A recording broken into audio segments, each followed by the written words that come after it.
Good morning. Good morning. What happened? Mike, what happened? I think, yes, Doc. I think, yeah, in the group, Doc, they are already there. Oh, really? I don't see it though. Yeah. What do you mean? Is there another one? No, no, Doc. They viewed already the messages in the group. We are online.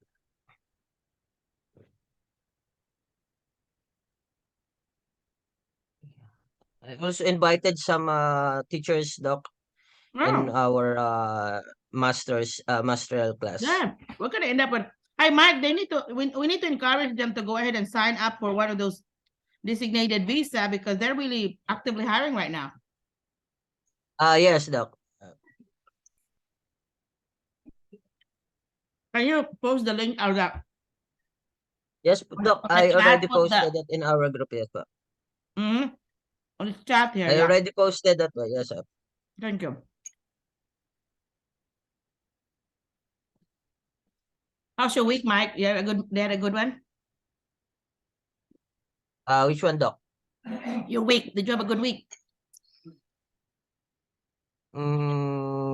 Yes, Doc. I think on the next Saturday, I think I cannot able to join because my part-time work here Yeah. during the PIPA will be every Saturday, Doc. Oh, whoa. Okay. Yeah, but that is only for 21 days Um, while I'm waiting for everything. what is your part-time work? Just a flyer distributor during the PIPA. Mm, Yeah, today is FIFA World Cup mm, and hoping for the US to win the game. mm, Yesterday there are draw with Wales. No, it's not Wales. Denmark, I think. mm. What are they doing in Denmark? Football mom, Ah, the football, yeah. okay. That's actually soccer, right? Hopefully they will I hopefully they will qualify for the round 16. Mm. Yeah. Hopefully. So that is a big deal there, huh? Yes, So do we have anybody in at all? My gosh, nobody's coming on. Abby and yes, Leslie, do you Doc. want to come on? Tom? Yeah, maybe they are all busy. Even Doc Elvin is busy this past few days. What is he doing? What is Elvin doing? He didn't mention Doc. He Mm. said he is just busy Mm. and what else? I will. Ingay nyo, Haday. Yes, sir. Passage. Uh, I will send him a message now.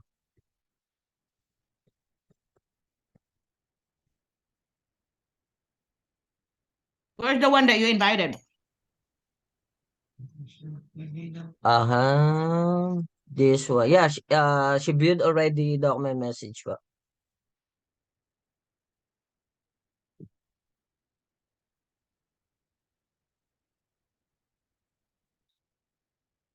I will send her the link.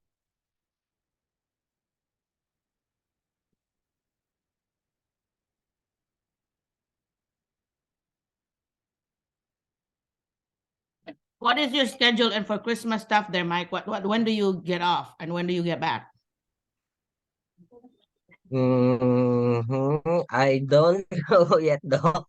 Ah, okay. Hopefully, I will celebrate my Christmas there That's what I'm really hoping for. in That's the what Miss US.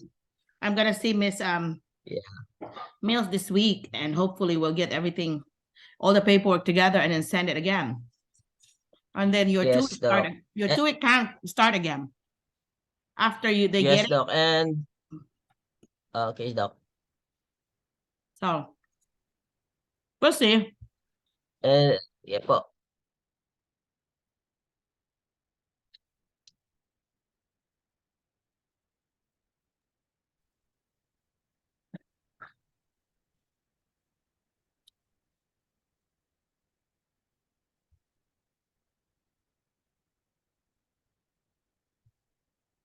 Niina mo day.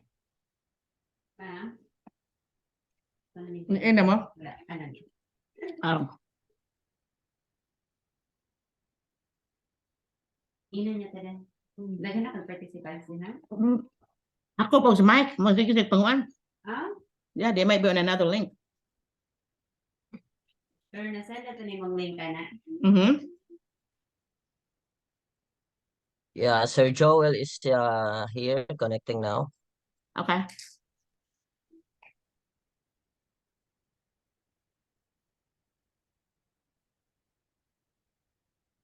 And also, Doc, the application for the background check. For the what?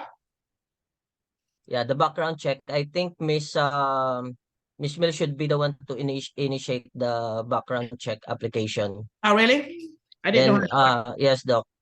Yeah, like what I've sent to you last time. work. Okay.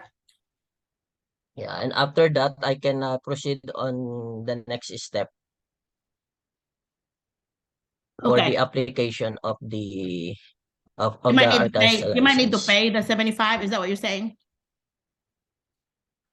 Yes, Doc, that is the second step, but the first step should be the second step will be the background check.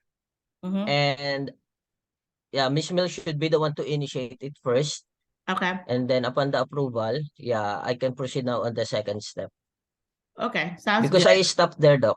Yeah. Ah, okay. Yeah, but I already completed the steps in the background check, the consent. I already completed that and I sent it to Miss Mills. Ah, The okay. one that I sent to you last time. Yeah. Yeah. Yeah.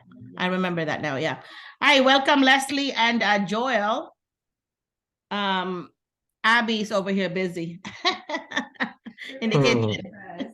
They stayed the whole week with me to do celebrate Thanksgiving. So they had or I was gonna have them come on and talk about their first Thanksgiving in America and their experiences and what does it feel like? Does it feel like any occasions that we have in the Philippines?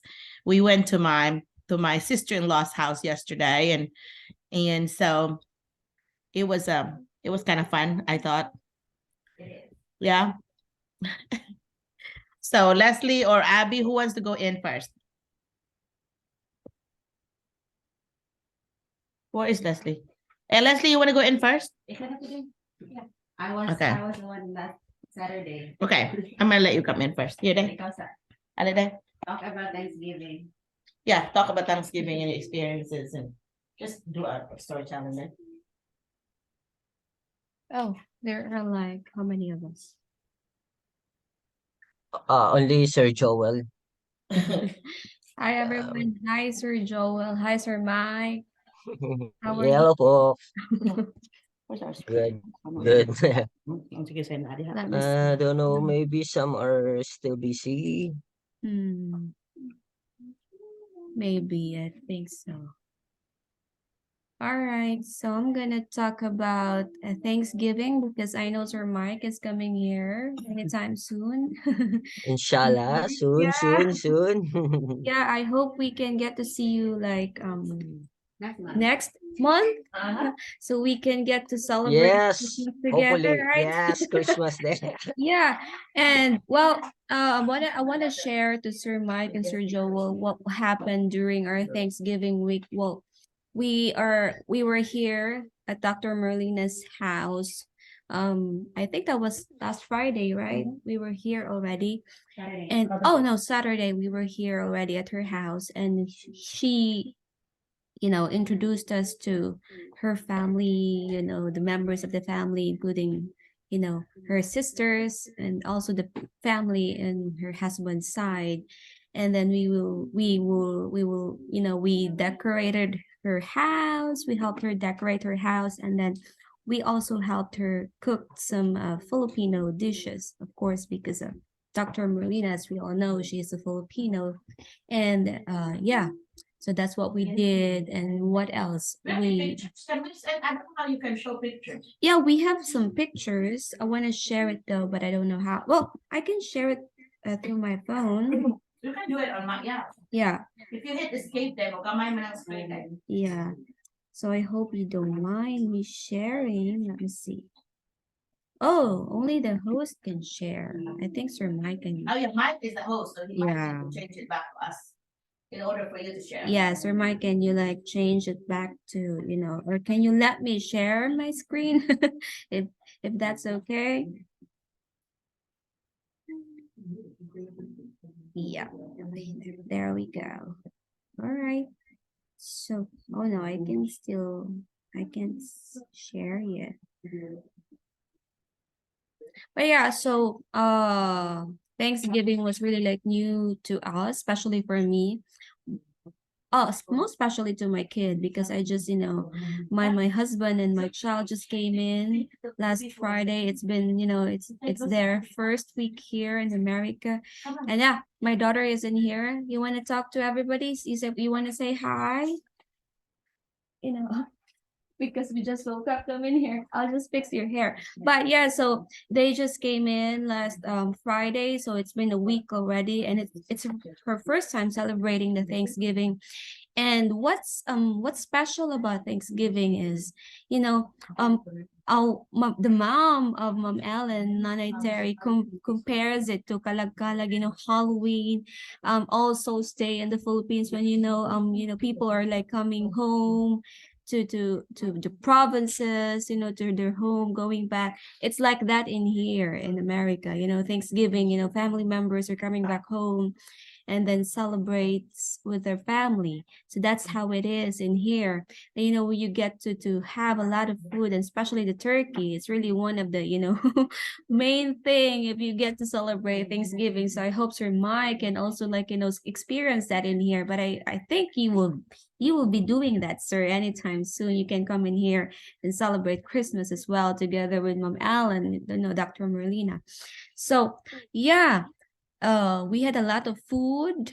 We get to meet different people, different family members of Dr. Merlina, and we get to talk to them. And we also talk to one of her nieces. I guess that was Mom Jennifer. She is in the military, so she shared to us her experiences in the military. She's only 17, but she's oh my God, she showed us her experience in the military training, basic training. That was her basic training, but it was really like, oh my God, I don't think I can do that. But yeah, she made it, and she graduated her basic military training. And yeah, we really did a lot of things in here. So The old house. And yesterday we went to Sir Dwayne's. Yeah, I want to show the picture, but I cannot just, share my screen. Mike can change it. I know. Multiple people can share. Sir Mike, can you do that for me? Yeah, can you do a multiple sharing feature, Mike? Oh, I think because you are now the thing. Let me see. Share screen. Oh, there it is. See? Yeah. You are. Do you have your pictures here? No, you have to put it on the. All right. Yeah, just do you'll see Merlina's MacBook as a, to screen, what do you call it? To share. Yeah, I'm gonna just select some of the pictures. And also we went to Crystal Bridges Museum. Yeah, Yeah, but you have was to a- share it because yeah, that you was the cannot just talk highlight. about it. Yeah. That was the highlight of the week. I wonder if you We can. went there, but let me see. Sure. I'm gonna show it to everybody so they can get to see. You know, we are showing this to inspire you for you to really chase your dream, you know, your American dream. So, well, it's not really like you know, a walk in the park.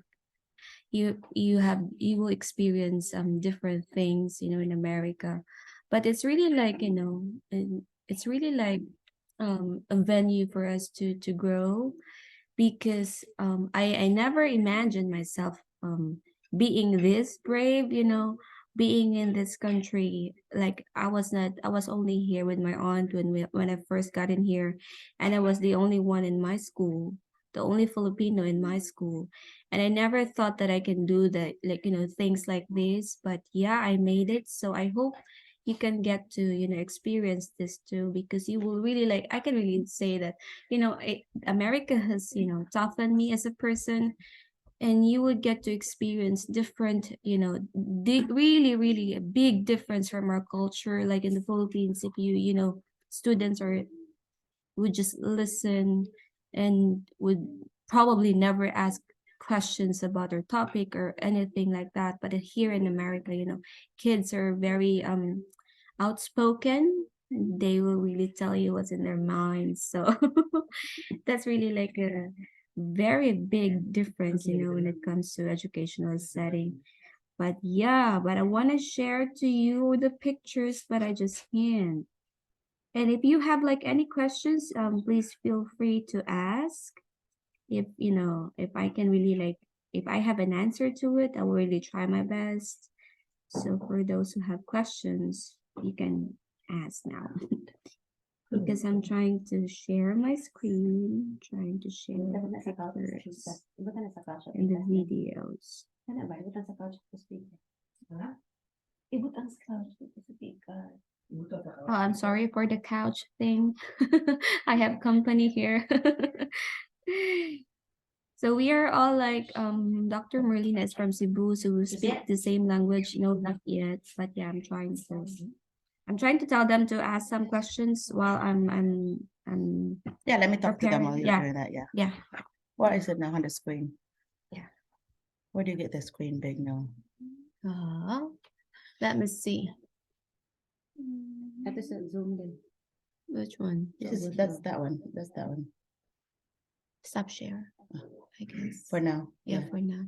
But you need, yeah. Mhm. Okay, I'm sorry. We're trying to figure out how to do the picture. So you can do a share on my screen here and Yeah. find MacBook, yeah. And then we'll have her talk about the pictures. But anyway, there is a really cool museum here called Crystal Bridges Museum, and it is owned by Walmart, which is like kind of Gaisano in the Philippines, really rich people. And they have, I guess, billions of dollars worth of art that's being shown to the public for free. So it's really amazing to have rooms and rooms and rooms of art there for the public. And so I took everyone, and so we took 1 million pictures, seems like, right? Yep. So we did. so do a share. Did you mark everything? Let me admit. Now we have some new people here. So while she's figuring out that one, I'm gonna want to meet the others that are just coming on that I recognize. I know April. Thank you, April. April's one of those that's gonna be coming soon. And Joel, thanks for coming back. Catherine. Of course, Mike is here. Thank you, Mike. And then so is this Shell? How do you say that? Shell Obera? Yes, Doc. She's new. She's one of my friends in National University. Okay, Shell, do you mind? Did you tell her that I'm gonna be putting her on a spot and asking her to introduce herself? Yeah. Shell, I I'm guess I Merlina. mentioned that already. Yeah, I'm Merlina. I'm Dr. McCullough. I'm actually Filipino, but I've been in the US for 35 years, and I got my education here in the US and retired as a school administrator and a teacher. And so, but now I'm a consultant for these Filipino teachers that I brought over here, and I go to their classrooms and observe them. So hopefully you'll be one of these bunch, if you are interested. So Shell, if you don't mind to talk to us.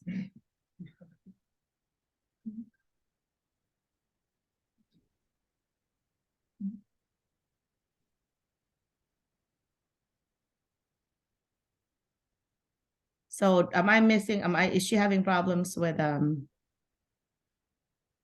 Or maybe she's still preparing herself though. okay, that's fine. We'll give her time. You know, wait time is always Yes. important. Whenever you are being asked a question, you're supposed to have some kind of wait time. I'm very bad about that. I continue to be bad at that. So it has to be something I need to improve. There we go. Photos. She's going to be sharing it. So now we're going to go back and share this, right? Okay, so I'm going to let you. It should be in the photos day. Yeah. In my app. Let me see. Sabos na yun. Diba, sabos? Yes, I'm share screen pa ka.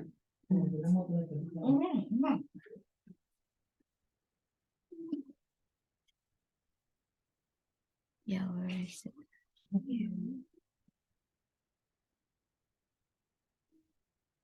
There we go. All right. So can you see it? Did you join? Yeah, I can see nice it. this one. Yeah. Is that shared? Mm-hmm. Yeah. I think I just make this big now, right? Okay. Yeah, this one. All right, so these are the pictures from the museum. I'm gonna share it. How do I make this one bigger? I don't know. I really don't know. Let me see. I wonder if you can like click Ah. all of them and make it like a slideshow. All right, I'm gonna do that. Oh, Admit them for see if you can do slideshow. all right.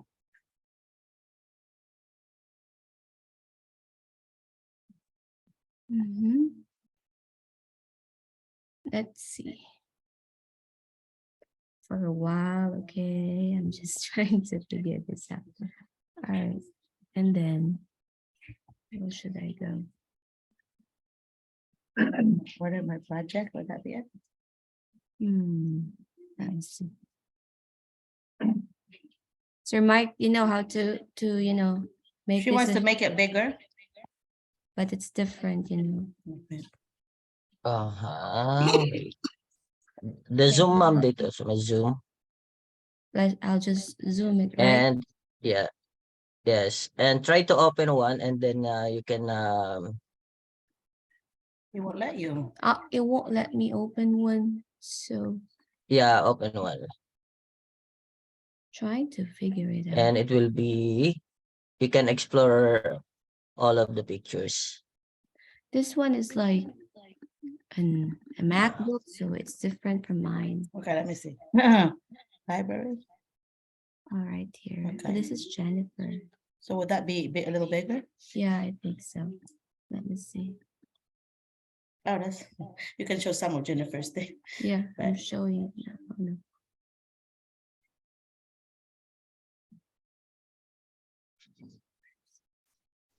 Media types? No, what would that be? No, No. no, no. This one is like, Or shared with maybe. Ay mo had shared with thing. no. Hmm.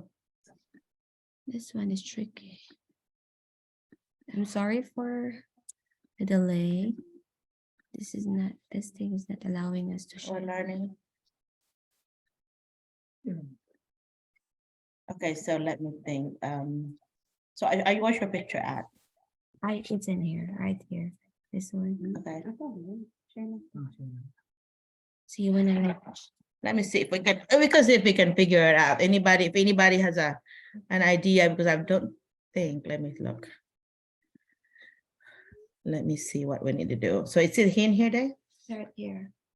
It's in here. Mhm. Okay, let me admit this one first. Oh, yeah. Control of his screen. Okay. So Mike, I'm gonna make you have the control of the screen and see. Okay po, Doc.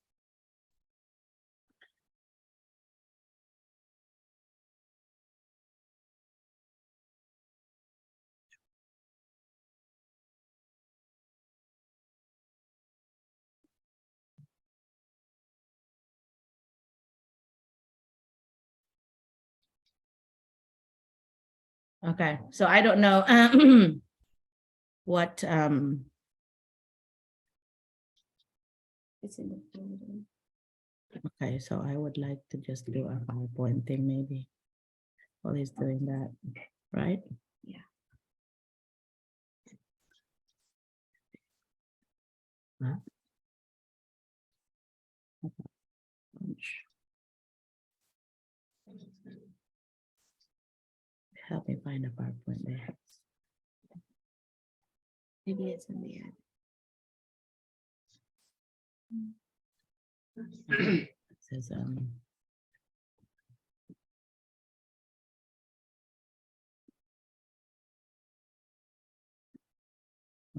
I guess I'll just do this one.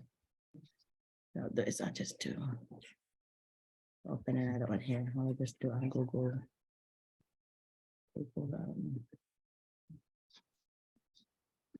Drive. No, Mhm. yeah, I'll just do and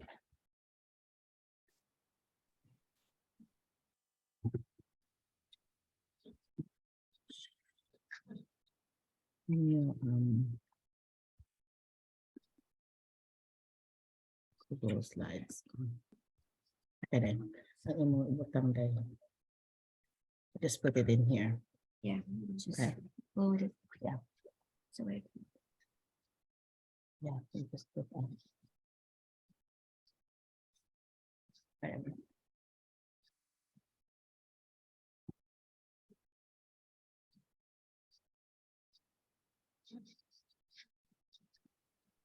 When Okay, still trying to insert. load.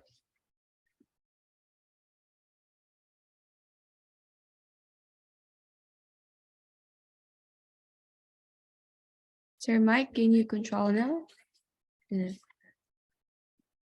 You have the control.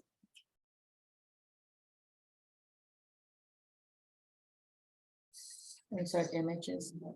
There.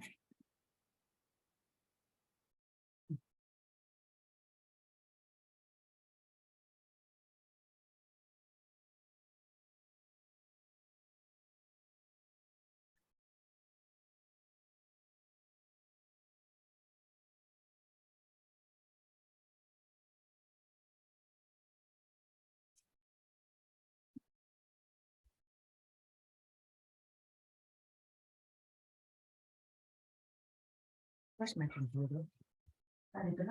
Charging. Yeah, your phone is right there. Maybe do that on my screen then. Yeah, maybe. I-send to sa messenger dahil. Ah, yeah. Here ka mag-open. Oh.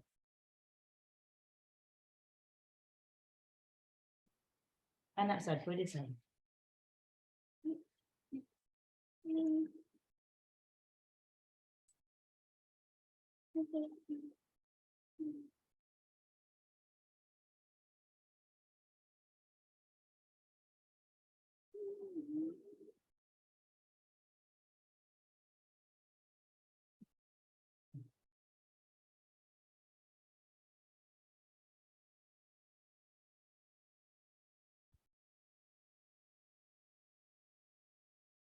Oh my God. Can you just like talk to them? Yeah. Mike, are you trying to figure it out? Well, we're trying to find other ways to get it up there. Yes, Doc. I think it's better if you can. She can do it from, can she do it from her Sir Mike, messenger possibly?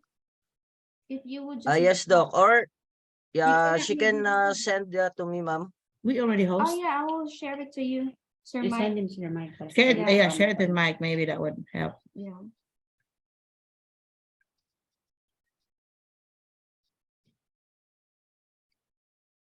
Okay, Sir Mike. Sorry about the delay on here. This is called plan ahead.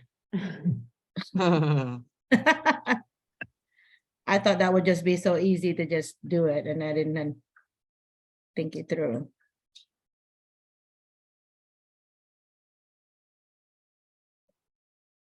So Leslie's trying to get it to you, Mike.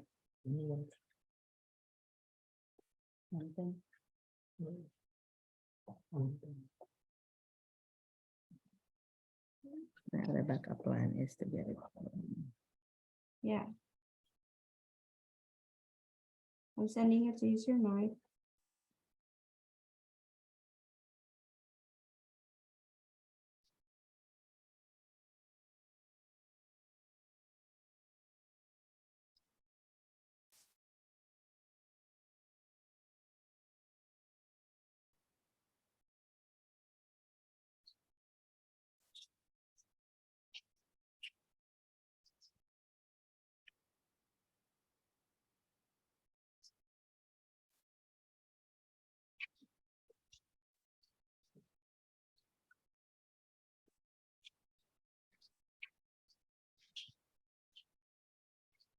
This is the whole house.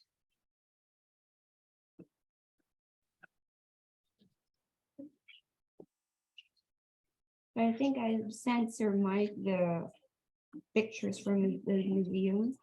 Did you get it, Sir Mike? Yes, ma'am. Yes, ma'am. All right, thank you, sir.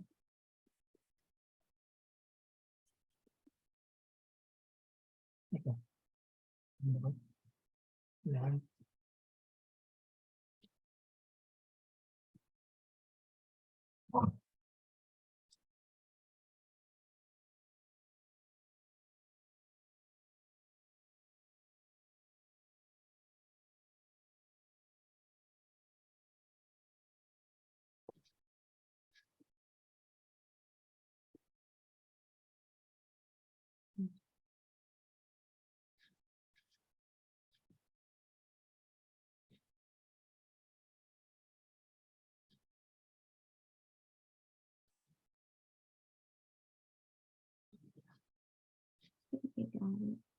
You got it? Yeah.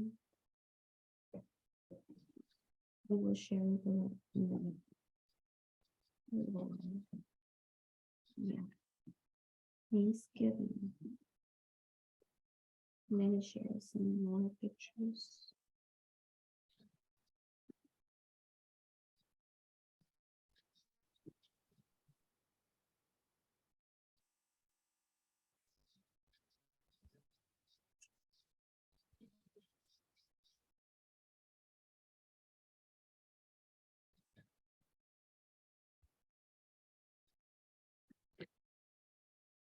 Okay, everybody, thank you for being patient. I think it may be in less than a minute. It'll be I shared it to showing. Sir Mike, so I think Sir Mike can share it now.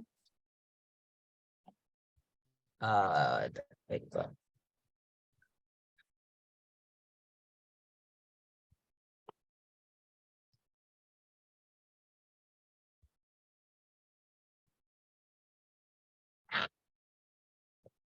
What? 1, 2, 3.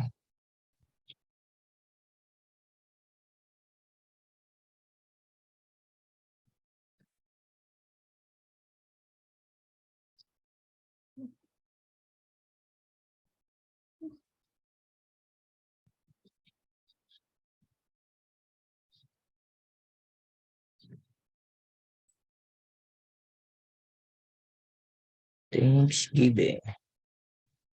You got it? Yeah, Doc, I'm still downloading it.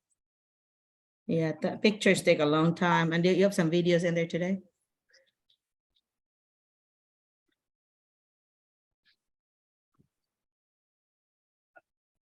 What else?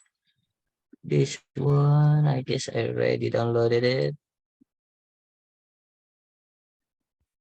1, 2. What else? What's this one? The house broken. United Nations.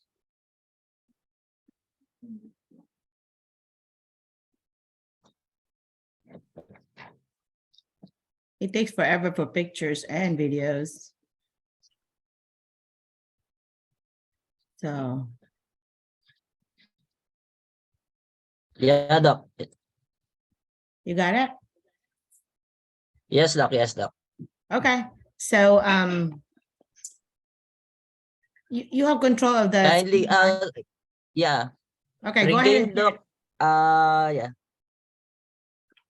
Make me as the host again, Doc. Okay, hang on. Let me see, Mike. Let me find you and make you host again. Okay. Okay, got it. There you go.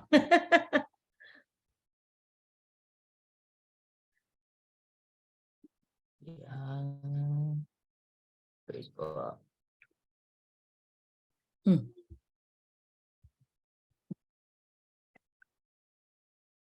Okay, I'm gonna let you. Wait, Doc. I'm gonna let Leslie I will narrate download the when she's last, ready. the other picture that sent to me. I'm so glad you're in technology, Mike. You're really helping us. Thank you. Thank you, Doc. Okay, ma'am. I'm going to share now the picture. Yes, sir. Thank you. Tell them why it's important for them to see this. Yeah, it is important for you to see this because these pictures, you know, I only saw this in movies when I was in the Philippines. So I didn't, you know, I did not imagine that I can get to, you know, see this in person, to experience these things in person. So this is to encourage everyone to, you know, pursue your dreams, especially your American dream, Sir Mike. So yeah. Yeah. So Can I start yeah, now, ma'am? yeah, the picture is now up, I guess. So this picture is from the museum, Crystal Bridges Museum, the one that Dr. Merlina was talking about. So yeah, it is one of those paintings that you can see in the museum. So there was really like a lot, but we were overwhelmed. So we only like took a few, but there was really like a That lot. one was inside the mirror thing, right? Yeah, that was the one that with lights that was inside the mirror thing, and we stumbled infinity. Yeah, that was called infinity mirror room. So when you get inside, you will really like, you know, you will be confused as to where to go because everywhere is like, you know, inside the room is, yeah, you can see things like that. So it will really be hard for you to get out. But yeah, one of us like fell. Or three of us. Yeah, 2 or 3 of us. Yeah, that's what we, you know, that's what happened inside that room. So you can like proceed to the next one, Sir Mike. Oh yeah, this one was like taken at Sir HD, Sir Dwayne. So beside Dr. Merlina, if you can see Dr. Merlina wearing the blue sweatshirt. Yeah, that was her sister-in-law's house. We were there yesterday, so we celebrated Thanksgiving. Second So one. the second one. Yeah. The next one is, oh yeah. My So the sister. one wearing blue, Standing. that the standing, that's the sister-in-law of Glenda. Dr. Merlina, Miss Glenda. So that was very nice of her to welcome us into her beautiful home. Yeah. And you know, well, this one is Abigail, my aunt. This one is her husband. This is Alvin. This is the one, you know, this is my husband and this is my child. And the paintings here, these birds, you see the birds behind us? These paintings are done by Miss Glenda. And she did this like a long time ago already. Yeah. 40 years ago. Yeah, 40 years ago, exactly. So this was from Dr. Merlina's Thanksgiving. So yeah, this is her sweet tea. That, oh What my is God. that? Oh my God. That was mine. Yeah. Okay. This one is like, this is also from the the museum, Crystal Bridges Museum. So if you are like in there, When you first you come can in. figure it out. Yeah. It was hard for me to figure Yeah, the words out. But when you take a picture of it, and then if you are going to stand, far away from it, you can get to decipher the meaning or what's the word, So that's I mean What that materials would means they like, we what the people. These thread? are like threads. Yeah, they're Threads, like using threads. threads to do this, to make this one. Okay, the next one is we have. Oh, yeah, this is also from Dr. Merlina's Thanksgiving. So as you can see, there were like a lot of foods, and I don't know, still have this one. I'm sending most of this with them. Yeah, a lot of leftovers. Oh, this is too much already. Yeah. Yeah, thank you, Sir Mike. Let's So there's proceed lots of next. tables of it. Yeah. So yeah, this is Miss Glenda. This one, this is me, this is my aunt Abigail, and this is my daughter Ixara. Yeah, it's still in her house. Yeah, these are some of the paintings from the Crystal Bridges Museums, if you can see. So there are really like a lot. This is modern visions, radical forms of paintings. So yeah. So rooms and rooms of them. Yeah, there were a lot of rooms, so we didn't get to, take pictures of everything because we were really overwhelmed. Yeah. Yeah. So You yeah. did visit more than one. Next one. So I think we have the same pictures. Can you proceed to the Yeah. next one? So mine. Yeah, there you Yeah. There we go. This is from guest house. the guest house of Dr. Merlina. So if you get to come here in Arkansas, you can get to, experience camping or like spending a night at Dr. Merlina's guest house. So this is Dr. Merlina. This is Miss Nancy, one of her best friends. Tracy. I'm sorry. This is third Mom one. Baby. Her name is really Carmela, but she wants to be called Bibi. It's my So this is the sister of Dr. Merlina. This is Jennifer that I was talking about. So she is in the military. She's only 17, but she's 18. Is she 18 now. already? She's Yeah. 17 when she started. Yeah. And this is my husband. That's me. That's my daughter. This is my aunt, her husband. And this is Mom Mylet, the one that's, posting in our group, welcome one of the new founding participants. members. Yeah, she's one of the founders. Yeah, that's her. She's also a teacher, by the way. And was awarded, right? Yeah, Star Teacher Award. Star Teacher Award. Yeah. So that's still us. Yeah, that's still us. Yeah, Yeah. keep going. Yep. Yeah, Well, still from, More food. more food. So Yeah. we wish that you were here, Sir Mike, so you can help us, finish Ah. food. Yeah. To Next eat or one. to prepare? Yeah, Yeah. both. So yeah, this one is from the, the old house that was built in 1900s, so this is like, how do you call this one? Like in the Philippines, a well pump. Yeah. We also have this in the Philippines. Like we call this puso. In Cebu, we call this puso. How is it called in your place, or Mike? A well. Pozo Negro, and yeah. Yeah, Yeah. Yeah.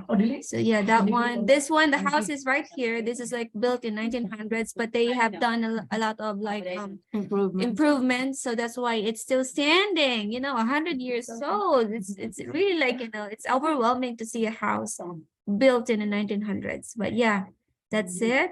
The next one.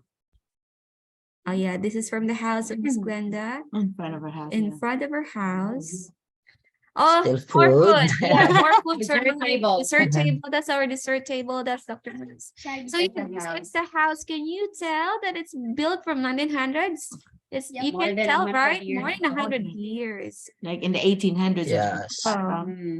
So this one right here. It's behind my sister. Yeah, they really took good care of it. That's why it's still, standing, and it still look nice as if it's new. And they rent it for hunters? No, No. they just let No. hunters stay there. Yeah. Friends. For free. Friends, yeah, friends can stay Friends. here if because during plan ahead. Thanksgiving break you can do hunting. Some of most of the people here are like hunting for deers. Yeah, so some of them are like staying in here. And then the next one we have, oh yeah, this is the same house. This is at the back portion of the house. So this is like this is really, really old, you know. So if you get to see this in person, you will like, you know, You'll be amazed. you will be amazed and you get goosebumps. Yeah. I'm sure there was some ghosts. Yeah. But I didn't show any. Really? Yeah. Yeah, it's the Nice vibe. feeling. Yeah, the vibe is light. Positive. Yeah. Yeah, and this is also from the outside of Crystal Bridges Museum. Front of it, yeah. So in front of it, so the entrance part. So yeah, it was really amazing. So this is my aunt, you know, her husband, that's my daughter, that's my husband. All right, the next one is, I think, this is still Still from the picture. This is this John of one is Sir immigration. John. This is the one that immigration. Dr. Marina is talking about from the immigration, you know, My Sir brother. Mike, her brother-in-law. Ah, He just got the promoted. brother. Yeah. So he is like, Supervisor. Next so to he the is fire. now, This is Jennifer's daddy. yeah, this is like this guy, Sir John, is Jennifer's daddy right here.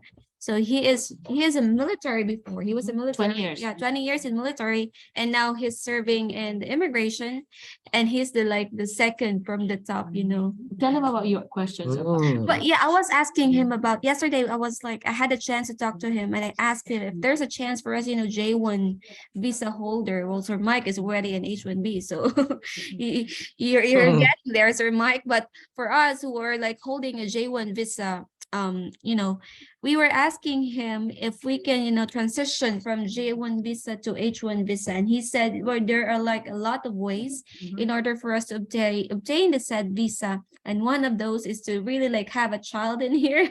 Really? Yeah, he said that. Wow, that's You can nice. have a Yeah. child in here, and you know, and then after having the child, you can like write a letter to the immigration and Hardship tell letter. them hardship letter that if you want to, you know, you want to like go back to the Philippines, if they let you go back to the Philippines with your child that was born in here, it's really difficult for you because you have to like, you know, the child will be like adjusting to the culture which is new for him or her, things like that. Yeah, and you will get approved. Yeah, but there are really like a lot of ways, he said, and it's really it's really possible, and you have to start it right away. Yeah, You know, with the school. with this, and the school has to be the key for you to be able to obtain the visa. Yeah, and Dr. Merlina, of course, knows everything in the inside out of this, you know, H1B visa. So More food. yeah, more foods are mine. Yeah, these are the paintings also from the Crystal Bridges Museum. So I wish you can get to see it in person. It's really like nice. It's really overwhelming. Yeah, the next one we have. Yeah, it's still from the old house. You were amazed for, you know, the water from that pump. So Miss Glinda, you know, drank the water, and she said it was really like really nice. Yeah, it's really coming from the ground, Coming from the ground. So yeah. Yeah, it's from the museum, still from the museum. All right. The next one. Okay. Oh, still more foods. My sister made 1 million of them. That's couscous. She said Couscous. it's Yeah. couscous. What in the Sir world? Mike. Oh my God, my paperwork. Yeah. Oh, that's I it. think that's it. All right, Okay. Sir Oh, Mike, wait. thank you so Yeah. much.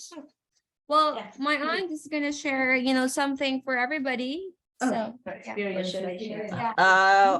Wait po, I will share to you the video. Oh yeah. There's a The video. The video, yeah. Yeah, the video. I'm gonna drink my Good evening, everyone. Good morning from America, from the US. Oh, there's a video. Yeah, you have to explain it. Explain the video. Yes, okay.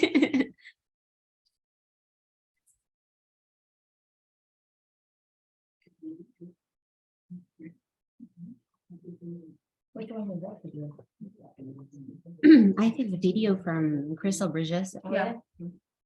Oh, we're not talking with. No, I Oh, and the best thing. Is it okay if I share or you? I don't care. The best thing that happened during this Thanksgiving week that we stayed in Salem is we get our car SUV. SUV. Mhm. That's, you know, it's really hard to get a car here if you haven't built your credit yet, because that's the first thing that the bank would look at if you apply for a financing, and the bank would look at it. If you have no good credit, they would not let you get a loan, or they would not finance your car or your house. And the loan, I mean, those financing companies would not let you. Yes. So, but Brandon, the owner of Hills Auto Sales, we met him about 2 months ago. Yeah, we met him about 2 months ago, and he trusted us. He lent you a van, that's why. Yeah. Yes, at first he lent us a van that we used going to Blanchard Cave. Oh, that was amazing. The Blanchard Cave was amazing. It was breathtaking. And so we met him about 2 months ago.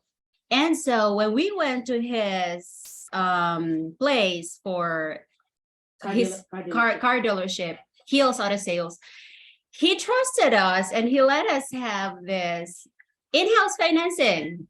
So because Salem Bank said no, because we live very far from Salem, about 4 hours ago. I mean, 4 hours away from Salem. So we just, Bank of Salem just can't finance the car because we live very, very far from here.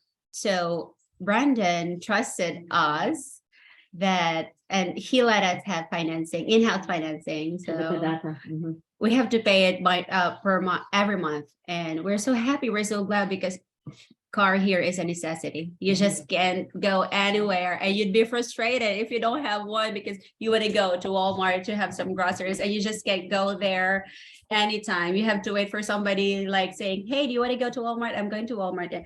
Oh, that would be great. So we will just make the most of it and buy like gallons of water for you to supply for the whole week or two. Yeah. And so finally we have a car on our own.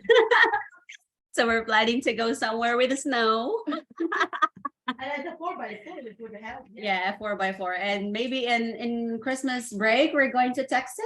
Oh, yeah, yeah. Yes, we're going to Texas. Texas. Yeah, to Mambiba's house.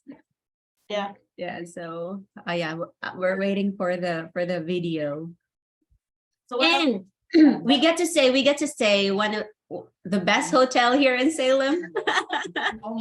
Because there's only one, so it's the best. We get to stay in the hotel here in Salem for 2 nights, and it was great.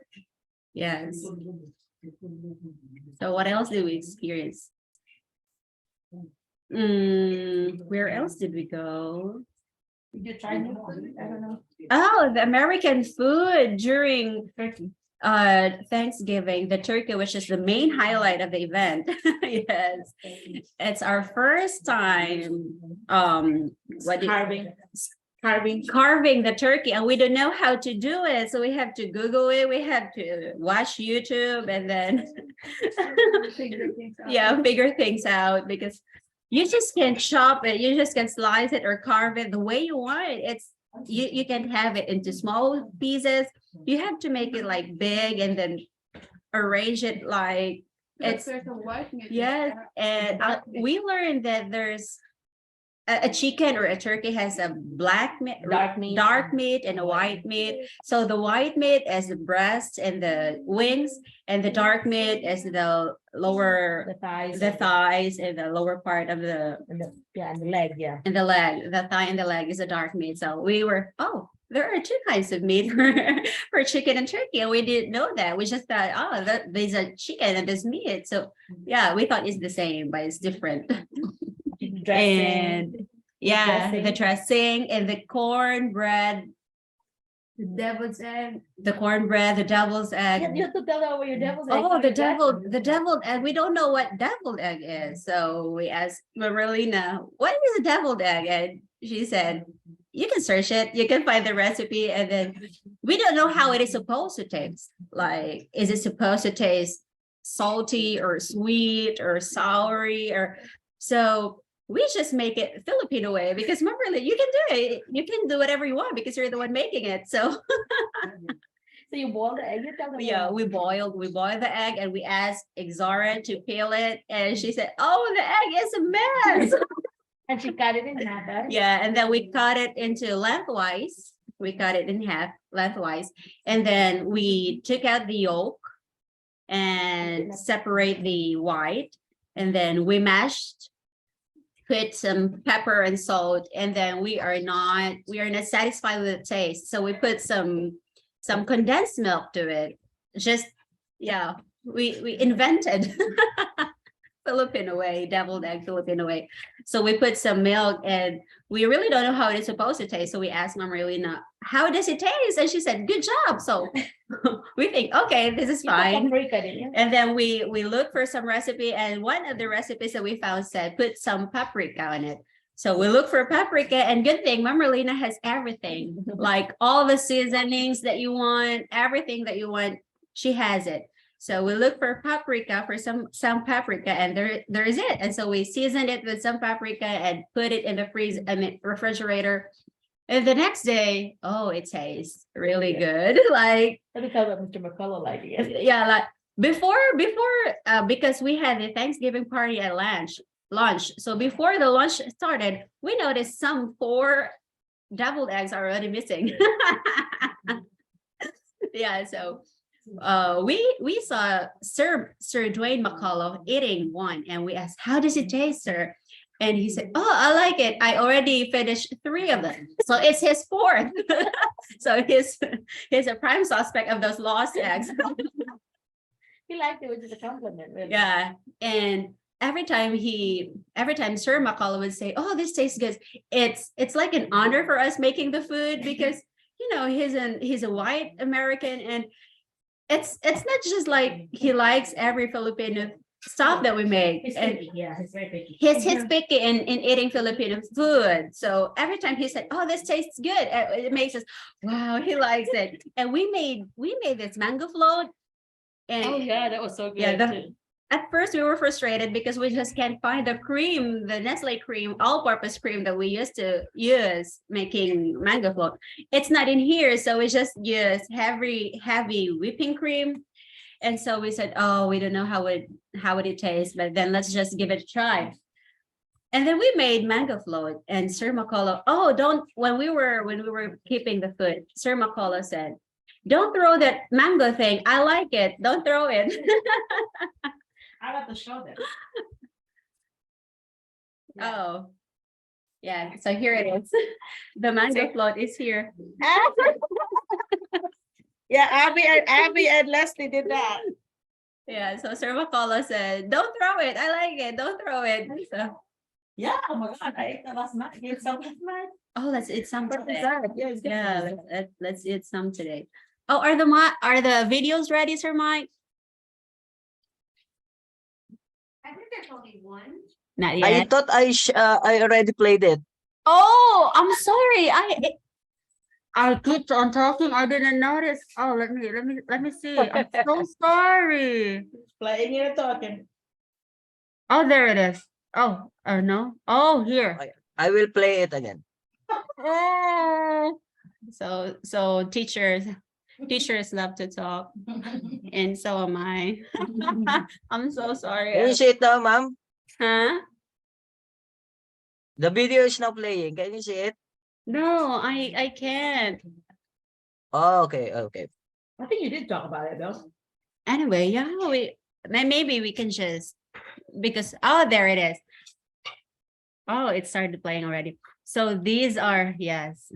So the inside of the museum, the Art Bridges Museum, Crystal Bridges Art Museum, American art. Yeah. So this place was in the early part of like those, that's Exora, Leslie's daughter. So this place, like how the first American or the Native American used to live, that place shows it. And that is Abigail on the picture and the art. And I said, oh, Abigail, because there are 2 Abigails in there. So I said, oh, Abigail is a famous name here before. Yeah.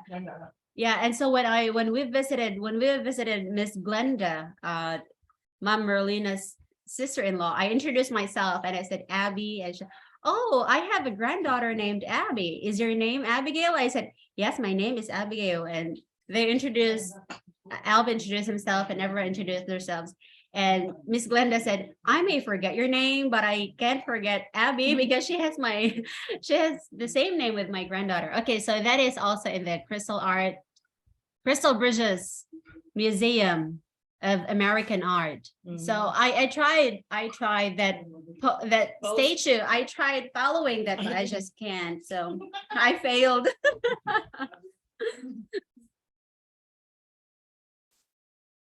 Yeah, so this place is breathtaking. When you go there, you say, wow. And when you get to the next room, you will just say, wow. So every word you say is just wow, like this place is amazing. You just I think a day is not enough to get to every room. Really appreciate it. Yeah. Yeah, and you just don't notice when you look at, oh, there's an art up here in the ceiling, and you just don't notice it. Yeah, because everything is wonderful. It's marvelous. I've been there 4 times and I don't feel like I've seen everything. Oh, and the best part of it is the infinity mirrored wall. Yeah. Yeah. Like, wow, this is just amazing. Okay, summarize it. Okay. You wrap it up. Oh, okay. So to sum things up, Thanksgiving week, our Thanksgiving week, very, very first time Thanksgiving celebration is wonderful. Like you just can't. Now we're feeling like, oh, back to reality because it's like worth like, oh, this is just the memories that we created here as like, can we just do it again? Like Do it again next year. yeah. And we're saying, oh, we just can't wait for Christmas break to come because it's been a long week, but it feels like not enough. Like you wanna create more memories, you wanna meet more people, and these people here in Salem are so warm. Like they welcome you warmly, and you can really feel their sincerity. And Bingo. oh, last night we went to bingo. It's our second time going to bingo, and it's Leslie's first time. And so even if it's my second time, I still forget how to do things. Like, oh, how should I do this? And so Leslie's first timer, and she won. And during our first time, my husband won. So Twice. $120. $120. And yeah, so the bingo thing is also amazing. So every we make the most of it of the time we're here. Like, okay, this day because when you are in Mom Merlina's place, there's no day like a boring day because she always makes sure that, okay, today we're going here, and sometimes we will think that maybe this is too much because she needs to rest, but she never gets like, she always finds a way that every time you spend your day here is worthwhile. Like, yeah, it's worthwhile. Like, okay, let's just get to the park. Let's go to the park. So you to Mom. We didn't get to go to Mammoth Spring, but anyway, we still have other time. Yeah.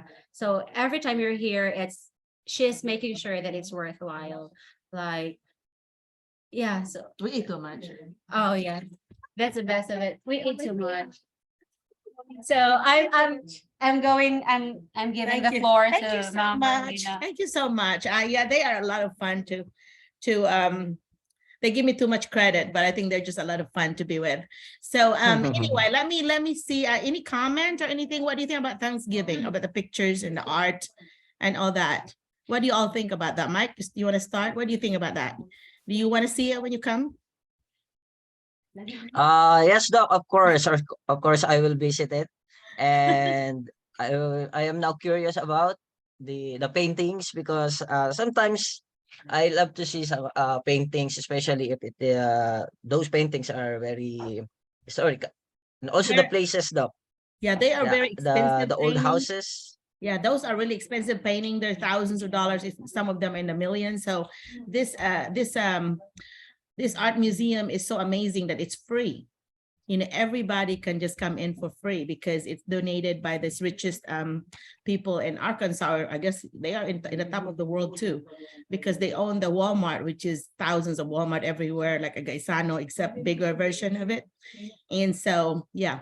So I'm looking forward to taking you and your family or whoever else with you, Mike, your batch. Yes, your batch. Yeah, I Yes, think all yes. of them so far, except the first batch. I think maybe just 4 or 5 have not gone, but most of them, because I took a van full last time and took them places. But it's just so hard because usually when you have to rent a van, it's like $150 a day. And so that big van is $150 a day. So you're talking $1,000 for the week. And so the last 2 times we borrowed one, they just let us borrow it without any charge. We just bought the gas and then I drove it. But now I feel bad on the 3rd time that I will get it for free again. I felt like I'm pushing my luck, you know, they try to abuse something that's good. So I asked how much it was and they said 150 a day. So that's a lot. We're gonna have to find a sponsor or somebody to pay for it. But anyhow, okay, so anybody else, any other comment that you have? I know that Leslie's bunch are here, some of your family members. Leslie, is that right? No. Who's here? Is Giselle here? Giselle is here? Did I see Giselle? No. April, do you want to talk? What I do you think think she- about that art museum and that Thanksgiving experience, April? Hello, can you hear me? Yes, I Good, can good hear morning, you. Dr. Yeah. Alan. Morning. Good Hey, morning. Can you what hear do you think me? about the ones that they experienced this week? Yeah, I'm so sorry I cannot open my cam because I'm on my way on my side job, but Okay, no I'm problem. actually listening all throughout the Okay. meeting. I'm actually, to be honest, I am right now. I am actually uh, thinking of myself together with my family. Wow. Okay. Also experiencing the same experience with Mom Leslie and Mom Abby, experiencing or celebrating Christmas. I mean, Christmas, Thanksgiving with the family in the US. I am actually right now. My mind is flying, and I am actually putting myself in their situation right now. Yeah. Oh, yeah. But That's good. someday when I get there, yeah, Yeah. yeah, I'll be able also to experience Thanksgiving Yeah. and roaming around Arkansas, Yeah. We had yeah, we especially will post them. We will post them in especially the support group. Yeah. during these days. I think this holiday, right? Yes. Yes. And Christmas breaks. Yeah. Christmas break. Yeah, right. So Yeah. I They're am gonna. Yeah. actually listening just right here, and I am very amazed with Mom Leslie as well because she's with her family right now. I know. And Yeah. I am also thinking that, and also Sir Mike, in a few months time, um after having our visa and all, we'll be there, and our family will be coming soon as well. Yeah. It's pretty That's fast it. because Thank yeah. you so much, Doc Merly, for all the help. So we Yeah. are No. just right here, waiting for everything and preparing my TOEFL as well in a few weeks now. Thank you so much. Okay, you're welcome. Thank you for attending. I know for listening anyway. I will post a lot of these pictures on the website and on our support group. That way you'll see what we're talking about. And I think it's encouraging and it's really nice to, to kind of have a vision for your goal.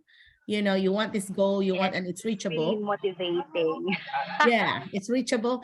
I think it's so funny because Leslie's family, they came in last week and I'm like, they had one night to sleep. Remember, after traveling so far.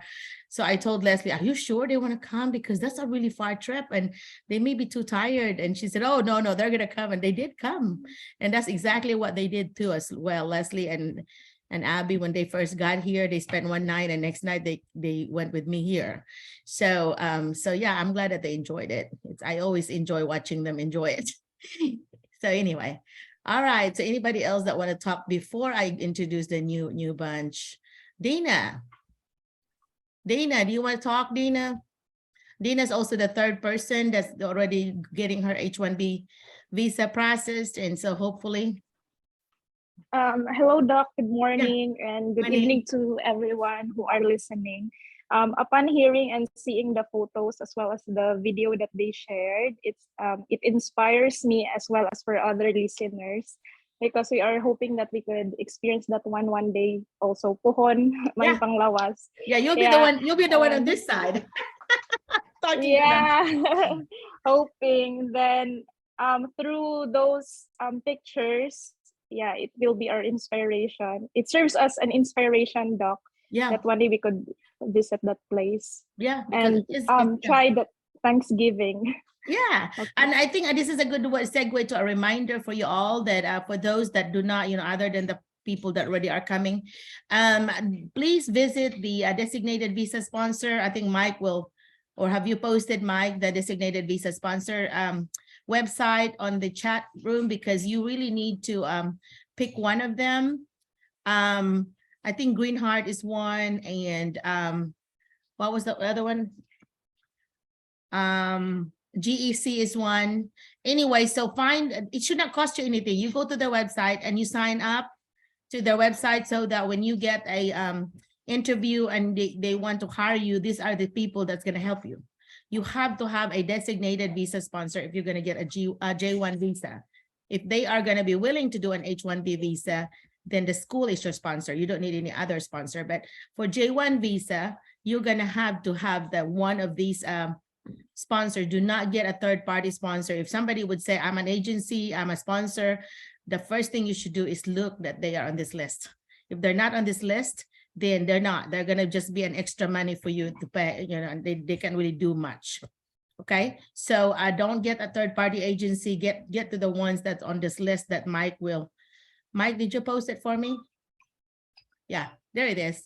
Okay, Yes, so po. Yes, po. yeah, so you're gonna have to click on this or copy and paste it and put it somewhere, save it, email it to yourself or whatever, because and I think it's gonna be on our Facebook support group too, right?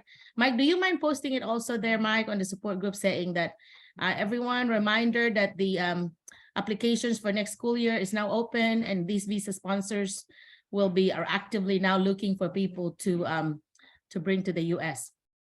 So yeah, so there are some ways that you can come here. One way is I'm gonna be reminding my administrator friends in the Arkansas and Louisiana, Texas, Tennessee, all the states that are around me, close to me, Missouri.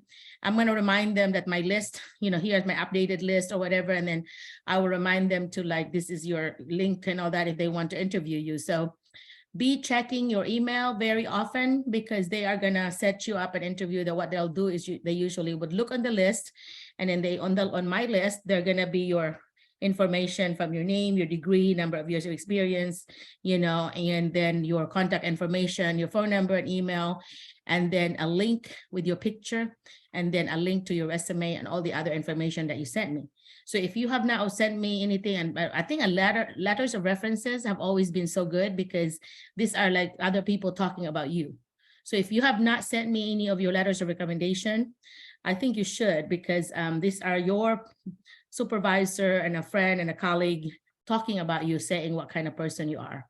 So remember, in our cover letter, we're talking about ourselves, right? So you want other people to talk about you through your letters of recommendation.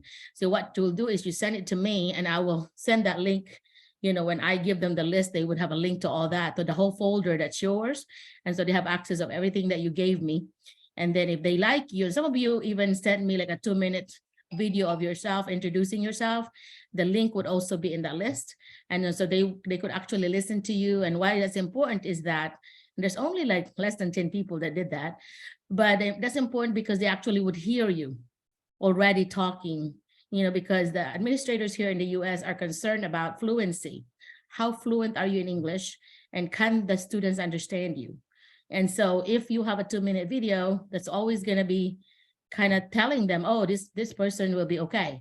I could actually interview this person. I could actually hire this person to teach our students and so on.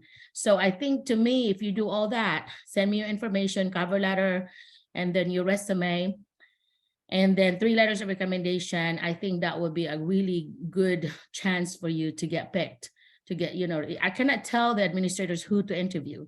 I give them all the people that have sent me things, and then they get to choose who are the ones that they need to interview. So then when you get a set up for an interview, you need to email me and say, hi, I have an interview. Can you please practice with me? Or you can ask me for the Josephine video. Hi, Mike, do you have a link to the Josephine video? If you don't mind to also send that. Josephine video is Yes, Doc, I think. Yeah, one of our applicants, Josephine, Maria and I actually interviewed her, and we videotape, asked her to, if it's okay that we record it, and she said okay, and she did such an awesome job. She actually got offered, you know, a job that this school year, but she refused because of where it was. But she did such an awesome job answering that I decided to make it like a model. So if you want to do a good job of interviewing, you need to kind of emulate what she did. And also the interview tips. I have some interview tips as well that I will send. In fact, when you send me your information, I immediately send you the link to all this, from the Josephine video to the link to the interview tips and so on. I will send those to you.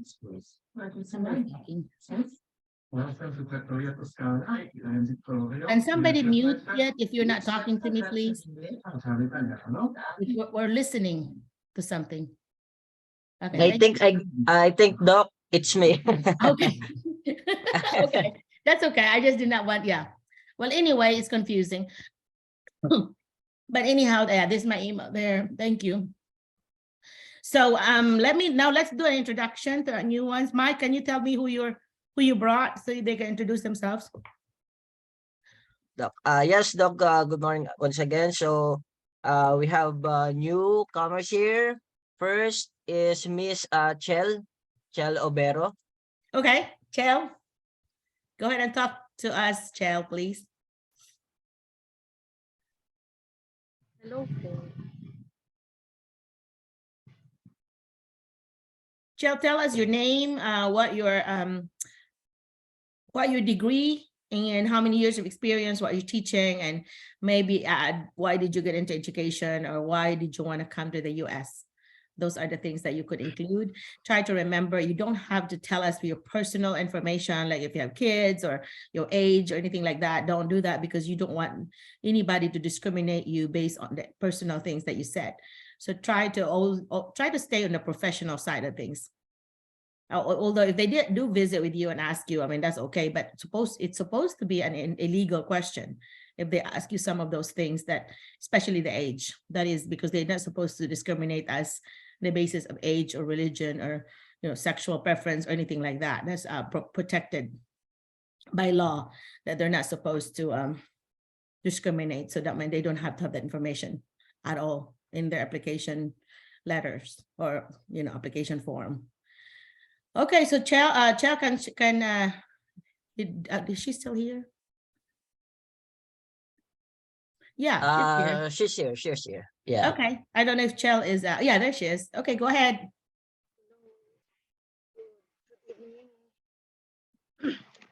I'm Chel Obero Okay. from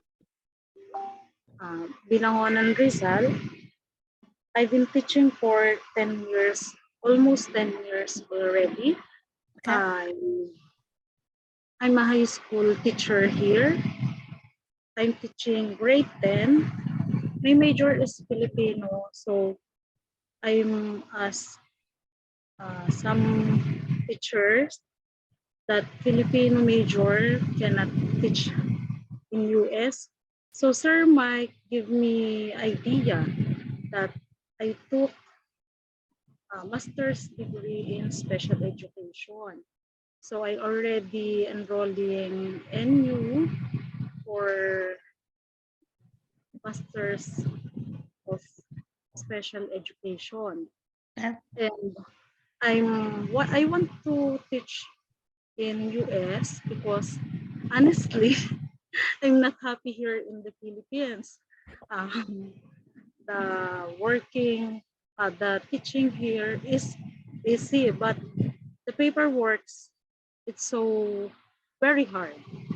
And the compensation is not, what do you call this? It's not as good as the US.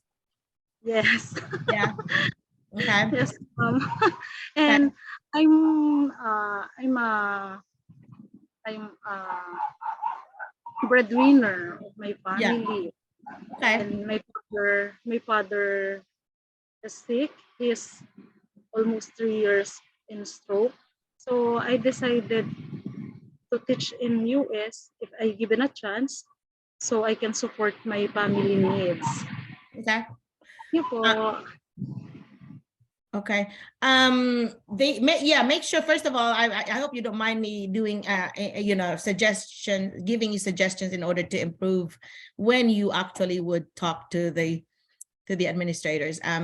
First of all, yeah, that's good that you did a good job of telling us like your, you know, what degree you're in and so on. Make sure that when you say the word US, you need to say the US. When I go to the US, you have to put the article "the" on it, okay? And that's no big deal. But anyway, also when you're talking about why you want to come here and you want to say, because I'm not happy with paperwork, well, guess what? Paperwork is also here. So that is going to be looking like you are escaping something that you cannot escape anyway, because in the US, we also have paperwork. And it always just almost like make it sound like you're negative about the paperwork, which is part really of our job. You know, the paperwork here would be lesson plan, would be if you have professional development, you will have like the, you know, paperwork with it to just file it. But it's mostly really just lesson planning. It's really what it is. And then you do, like, for example, if it's special ed, of course, you're going to have your IEP, your individual, you know, education plan. Your IEP would be that. But a lot of times your special education teachers have, you actually have a special ed coordinator for the school that would actually help you with the paperwork. And in bigger schools, you actually have an assistant. You actually have, they call them paraprofessional, like an aide, to help you too. So that way, you while you do paperwork, they could be helping with the students. And so that is not something that you may not want to mention on your interview, because you might want to say something about you wanting to grow professionally, like you want to learn about different cultures and you feel like you have a lot to offer about what you know about another culture, like the Filipino culture, that you also want to share with students and colleagues. You know, that might sound a little more positive, that you are a growth mindset person. And then also it's okay to say about the money part at the end. You know, you can say, oh, of course, you know, it also helps that the American salary is way better than the Philippines, you know, being a developing country. By the way, we don't say third world country, we say developing country. Being a developing country, the Philippines doesn't pay as much as the US. In fact, a 1 month salary here in the US is the same as 1 year salary in the Philippines. That's how it translates. So you are really going for greener pastures, but you try to do that at the end, okay? Because you're gonna think about things that you grow professionally and things that you offer to the students before you start saying something about, you know, how hard the paperwork is or that you want more money. You know, that's what I would do. What do you think, Mike? Do you think that's the same suggestion I always tell people, huh, Mike? You already knew I was going to say that, right? Yes, Doc, that's nice. That's nice. Yeah, but I think you did an awesome job though, because I was able to hear about your special ed. You know, I think what they're going to do here is you and don't say anything about I cannot teach in the US. That's not something you need to say, because in the US, once you have your 4-year degree, they're going to work with you on the certification part. Yes, You Doc. know, they're called an alternative licensure plan, an ALP. An ALP plan can be given for 2 years. And so you are given 2 years to certify in the field that you're in. So if they really want you, they interview you, they really want you, they'll work with you. Because the Department of Education, I used to work at the Arkansas Department of Education, ADE. I used to work with them, and I knew that they always work with the schools in order to get teachers certified.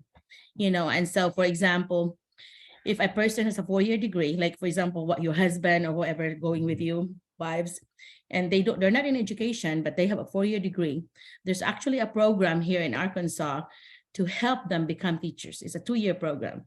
And it's like the student teaching part will be your hands-on. You already are teaching. That's considered your student teaching.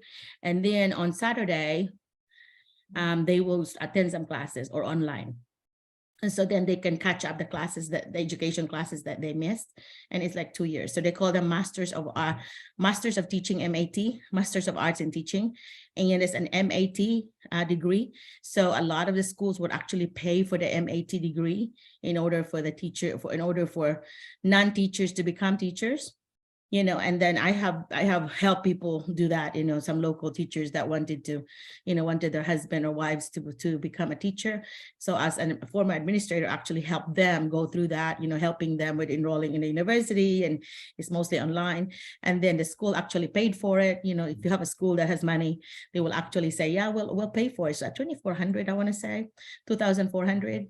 And if I'm sure it had gone up a little bit now, but at that time, about 20 years ago, it was about $2,400 for the whole thing, you know. But if you're already employed by the school does pay for it, so it doesn't cost you anything, but it's just little work for you.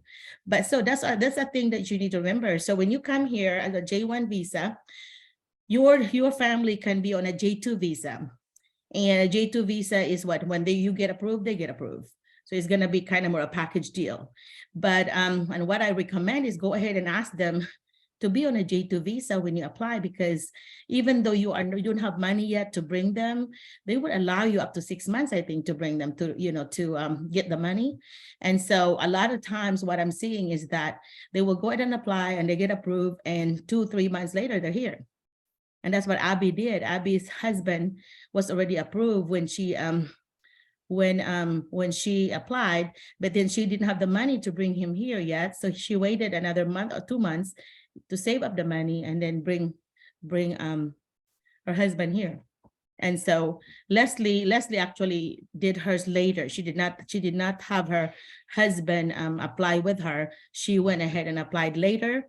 So what you do is you contact your visa sponsor and you tell them that I want to do a J2 visa for my family. And within a month or so, they were here. So it's very quick. So Mike, I guess yours will be an H4, Mike. For the H1B visa, your spouses would be H4. So they're going to be applying for H4 visa. And so when yours are finished, then they would be finished too. And the thing is, the moment you come in, and that's why I told Leslie and Abby that go ahead and immediately apply for their authorization, you know, paperwork for them to be able to work here legally. So their husbands, I think a couple of both of them were asked by the school, will your husband do any work, you know, that we could hire them for? You know, it could be if you are knowledgeable, like Leslie's husband is knows about, you know, being an electrician and also a plumber. And so she's going to be good at being in a maintenance department, because then you fix anything in the school that happens, and they get paid really well. It's not like, you know, they have benefits with it, and they get paid well, you know, to do those odds and ends. And sometimes if you are if you have your degree, they might just ask you to become a like they call that a computer teacher, which is like you really are in charge of the computer lab.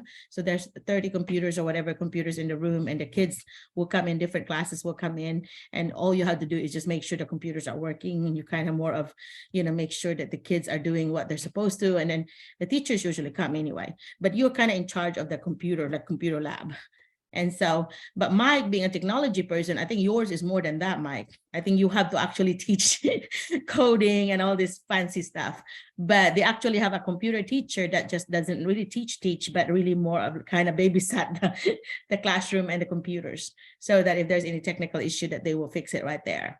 So most schools have a computer teacher that will be in charge of that. Or sometimes they call them a technology coordinator, assistant. So if Mike, if you are the technology coordinator, then you'll have an assistant, and this will be your people under you, you know, that would take care of the lab. And what here in America is that in the computer labs, most computer labs have actually have a CCTV, because they wanted to see if the students are messing with the computer. You can actually monitor on who are, you know, if, for example, a computer is messed up or whatever, somebody was messing with it, you can see exactly which kid did that. And the office, like where I used to be assistant principal, in my office, I would have access to all the classrooms. So I would check on my computer classroom and seeing, you know, if somebody would say, hey, computer number 5 was messed up, whatever. And so we go back and look at that day and say, okay, who had been on computer number 5 and what's been done. So we could see kids messing around with it and so on. And so it's kind of, you know, you have to know that if you're a computer teacher, you are going to be in all probability 24 hours, at least 9 hours, 8 hours being videotaped. So that's how I found some of my teachers, because some of them are, you know, like my academic coach and academic athletic coaches were also they have they're teaching subjects with computers. So that's why I was seeing them, like some of them were screaming at the kids like they do in the field. So I had to actually talk to, like, I remember talking to one of the really tall coaches, like 6'4". He was sitting down, he was still taller than me. But anyway, so I had to tell him that, you know what, coach so-and-so, try to remember that in the field, you may be screaming at those kids from the pressure of the game, but in the classroom, please don't scream at them. You do not need to scream at the students for, asking you questions or whatever, because that is not a good thing. I mean, then I actually showed him a video of how the kid reacted when he was screaming at him. He acted like, looked like he was smiling, but this kid was so embarrassed. And so anyway, so I said, I'm not writing you up today, but if it ever happens again, I will. And so anyway, so in the field also, I said, I'm there, I'm watching. You do a lot of screaming in there. And so I don't think it's helping our students. I was like doing that. It's so funny because my son Jet was at that time in the same grade, and Jet was like riding with me coming home, from that school. We were 2.5 hours away from home. So I bought a second home. So we were driving back to our main home and Jet said, Mom, I wonder what happened to Coach so-and-so. And I said, what do you mean? Mom, he's really much nicer now. And I said, well, I can't tell Jet, of course, but I was thinking, so I'm glad he listened. But anyway, back to the computer thing, they have, most schools here, like my school and Dinner School and April School, and Johnson is not here. They have a video camera on, 40, 50 video cameras on in the campus, always watching. So there's always a camera watching you. In every classroom has a camera. And that is for safety, because if a student would say, oh, so-and-so did this to me, you are protected as a teacher. Same thing as a teacher, let's not do anything that, that's hurtful to the students, because you are being videotaped and it's going to be kept, I don't know how long, but they always go back. I have a school that I know that the superintendent is so crazy about just watching the school in his office. That's all he wants to do, is just watch everybody. And it's kind of almost like, oh, I'm going to try to get you, but you don't know I'm going to be watching you. But he was sharing with some of the other administrators that, oh, I like to watch. I like just to stay in my office and just watch. And anyway, but the teacher would sometimes know, because he would say things like, oh, I watch you, I saw you do this, whatever, so I guess a lesson to everyone is that when you come here, you should be able to see, and it's very public information, because you could see the camera, the 360 camera that would just see the whole thing. But if it's not, some schools may not be saying that, and it may be somewhere there hidden by the light or whatever. Just pretend like there is a camera watching you. So don't do anything that you would not do, otherwise. So yeah, if you're always kind to students, you don't have anything to worry about. If you're not going to be mean to students, you don't have anything to worry about. Okay, so yeah, good job on that, Jail. I appreciate you staying in. Next time, if you don't mind to come in where I could actually see you. I love seeing faces, so I'm not gonna pressure you today because I know Mike just invited you. But if you ever decide to join us again, I would love to see your beautiful face. Okay, and so it's nice to meet you. Who else in here? Mike, you said Miss Kisha? Miss Kresha, yes, Kresha. Kresha. Okay, Kresha. Miss Kresha, do you want to talk to us? You have I don't ever want to embarrass someone, but they ask Mike, I always do this. Don't I, Mike? I always kind of comment on how you introduce yourself that way. The first question when you interview is, tell us about yourself. And so that's why having a 2 to 3 minute speech about yourself would actually help, because write it down, memorize it or whatever, and then talk to a mirror so you can see how your face looks like, and then or talk to someone in your family and practice it. Because when you are, I remembered when I was in the Philippines, I would have been so embarrassed to speak English the whole time, because that's not our language. Right now we would say nosebleed, you'd be like nosebleed the whole time. But once you get here, you feel comfortable. After 35 years in America, I think that's more of my language now. I think in English now, but you will also in a year and a half, 2 years, you start, my husband said, yeah, I know you start dreaming in English. And I said, how do you know? And he said, you always talk in your sleep and you start talking English. So anyway, okay. So Miss Risha, do you want to talk to us? Risha May Gonzalez.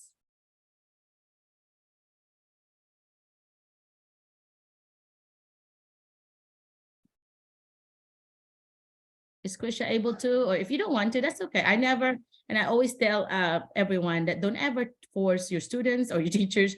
If they're not ready, they're not ready.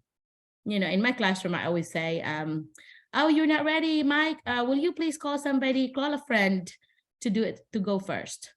You know, and so you still give them the power. You're not embarrassing them. They have the power to call somebody else. So that would be something you could do, especially if a student.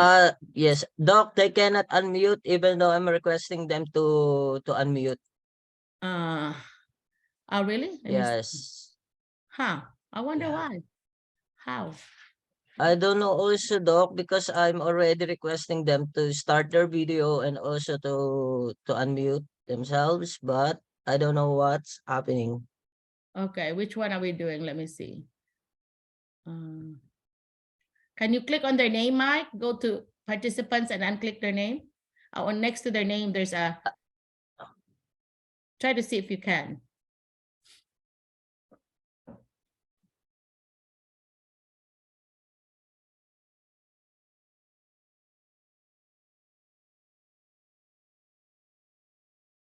Uh-huh.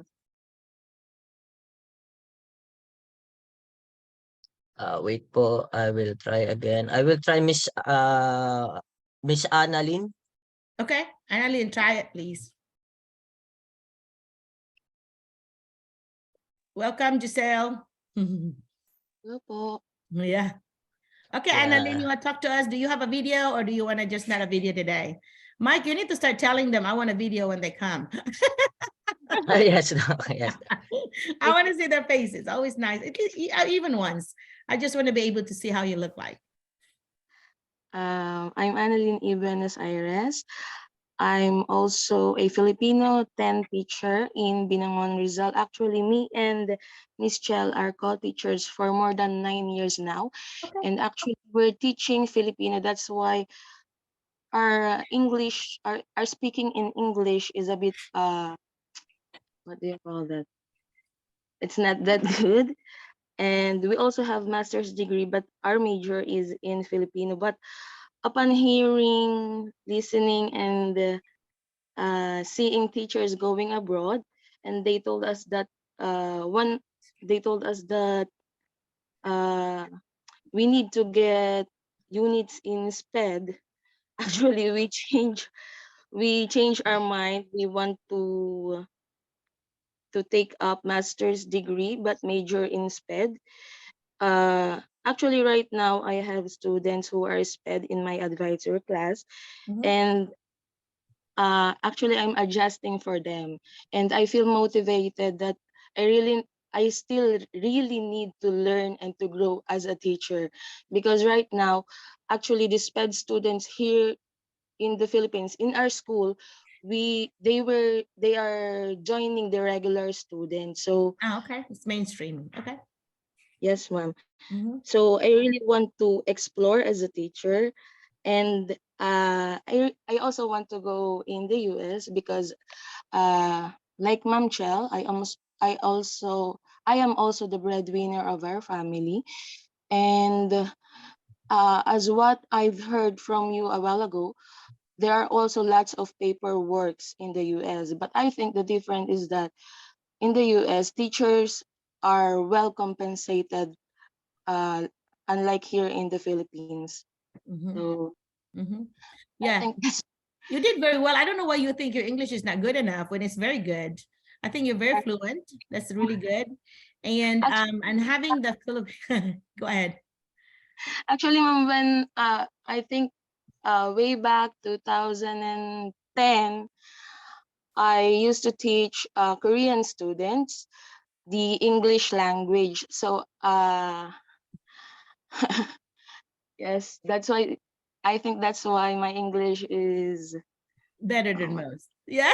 Well, you might want to say that in your interview that said, thankfully, I had an experience, you know, for example, if you say, I want to know about other cultures, because I had the opportunity to teach some Korean students and I really enjoyed it, learning about their culture. And it was also a good practice for me, for my English. And it's kind of nice because it shows that you are actually have taught diverse students and you actually had experience doing it in English. And so that's going to be a plus for you. So make sure that you also include that in your introduction.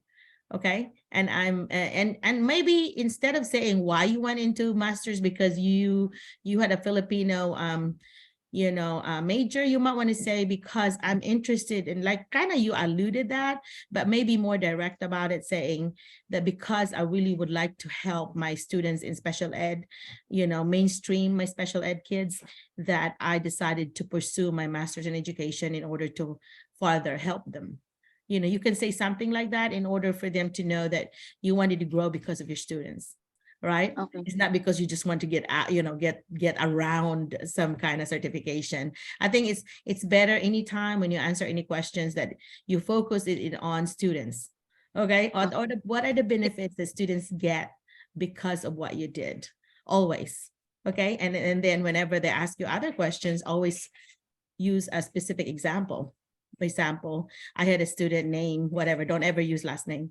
I have a student name, William, and William did this, and so if you do that, then it makes it more personalized and customized, that you answer to a specific student in mind, and that should be helpful to you. Okay. So you attend, the more you attend, or even if you cannot attend this Zoom, I always, if you're in my list or in my list already, my distribution list, which means that you're going to have to email me, because in order for me to add you to the distribution list, and then you can get a copy of this video. And every time you get a copy of this video, I still owe everyone last week's video, and then I'll send this week's video. It's just been a very hectic week, so I didn't get to do that, but I will end up sending both last week and this week. But it's kind of interesting to see, because every week we have a different topic, almost like, right, Mike? We have a different topic that whatever comes up. Like this week, I really wanted you all to experience, to see the experiences of Abby and Leslie on their Thanksgiving, and also on our field trip to the museum, because these are things that I want you to look forward to, that when you come to the US, you don't have to come to Arkansas, but if you go to other states, you also experience different things about the state, and you would learn, and the nice thing about the US is you can just fly. In most places here, like Southwest Airlines, you can fly anywhere in the US for $99. So you can go Vegas, you can go, different places very close. They always have specials on that, $199, $99, and you can go see people. So even if I have over 30 some people that I brought to the US this year, a few of them also are outside Arkansas. I still communicate with them through text or through email or messenger, but they're doing really well in Carolinas, Arizonas, different places like that, because they applied, Oregon, different places. And so they were like you, also attending Zoom, and now they're in the US, Florida. I have some people in Florida. And so anyway, so it's kind of neat to get a phone call from them, and it's from a local number because they are here in the US now. And so normally I would never answer a number that's foreign to me, but because I know some of our teachers are here now, so I try to always answer it. And if it is a spam or it's a trash, I would always block it. But now I don't. It used to be I ignore it. Now I actually answer it to make sure it's not one of you guys. And so then I will save the number. And so it makes me happy every time when I get a call, because then I get to know how y'all doing. And, the very common conversation that we have beginning of the year is the struggle that they have the first month, the first week of school. Very few of them did not cry. That's how hard it was, because the adjustments, but from the having Filipino students to American students is huge, because of the differences in the culture, in how they behave, and kind of also much of a culture shock for teachers. I do not know, Mike or Dina or April, if you're going to be one of these criers, but even if you don't cry, you're just so upset. Like, it's like a day to actually console each other, because it was so shocking to them that, and they shared that here, how didn't they? Mike, didn't they share with that here, that it's really rough, it's really tough, it's not something that's easy. Like if you are someone that's really loose on your discipline, that you cannot even control your Filipino kids, forget about coming.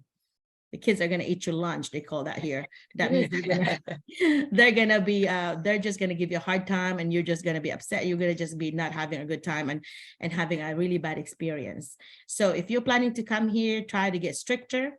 try to be not mean, but just firm and consistent. So if you have somebody misbehaving, you need to make sure that you tell them to stop. And if they don't, you need to do a follow-up and follow through. If you tell them, oh, hey, so-and-so, you know, you always want to talk to them privately. You do not want to embarrass them in front of their classmates. And I think Maria's our first year, more the first person here. She actually, I taught her that, you know, you have sticky notes here, you have different colors. You have like a pink one, a yellow one, a green one. So like the stoplight, you know, colors. So I want you to put the yellow, just put a yellow, tell them what it means. That if you have a yellow, that's a warning. And if you know, tell them the consequence, what happens. If you have two yellows, it's going to become red, and red means that I'm going to call your parents, or red means whatever it means. You need to tell your students that, and then they know that, oh, I'm going to be called, you know, my name's going to be on the board because my teacher is going to be calling my parent today, telling my parent about my behavior. And so it's been effective. I've been watching Maria every week, or you know, nearly every week. And it has been working for her. Like when they just she will just continue her lesson and she'll just be putting the sticky note right there on their desk. And they would just like, look, what did I do? You know, look like that. And then they would zip them out, because a lot of time they're either talking to their friends or they were trying to, you know, mess with their phone. They're not supposed to, but some of them are messing with their phones. And so you just put a little warning, you know, sticky note there. And then make sure you tell them that you cannot be hiding it, you cannot be throwing it away, you cannot touch it. And so anyway, so whatever works for you, whatever ways that you can get your classroom discipline, get that strong before you come here, because in Arkansas, for example, most of the schools that are needing Filipino teachers are the ones who cannot keep teachers because they could not handle the discipline. They move on. And also these are schools that are really poor. So schools in poverty, teach students in poverty. And a lot of time it's not because it's a, you know, it's not a white or black thing, but it just so happens that a lot of our brown and black people are in poverty.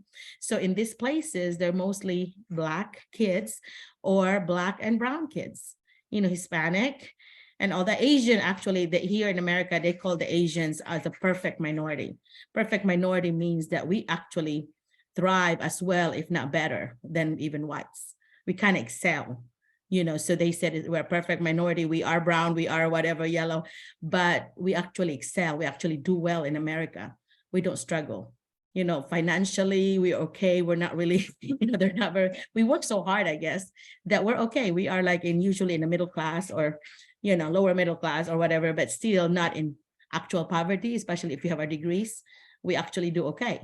You know, we have nurses here, we have teachers here, and they do really well, you know, and our kids do really well. You know, I always brag on my two kids who's, you know, half Filipinos, that they went to college without me paying a dime. They paid for, the school paid for everything because of their ACT, because of their test scores. And our students, our kids here, like the kids that are the teachers have brought over here, when they enroll in the school they're teaching in, they're excelling. They're doing so well. So you don't have to worry. Your kids are going to be fine if you bring them here. They're going to be fine because it helps that you're in the school. You know, like Leslie Zora here that just said hi to you. She's going to be in a different, same district, like Zora will be in elementary school, but Leslie teaches at the high school.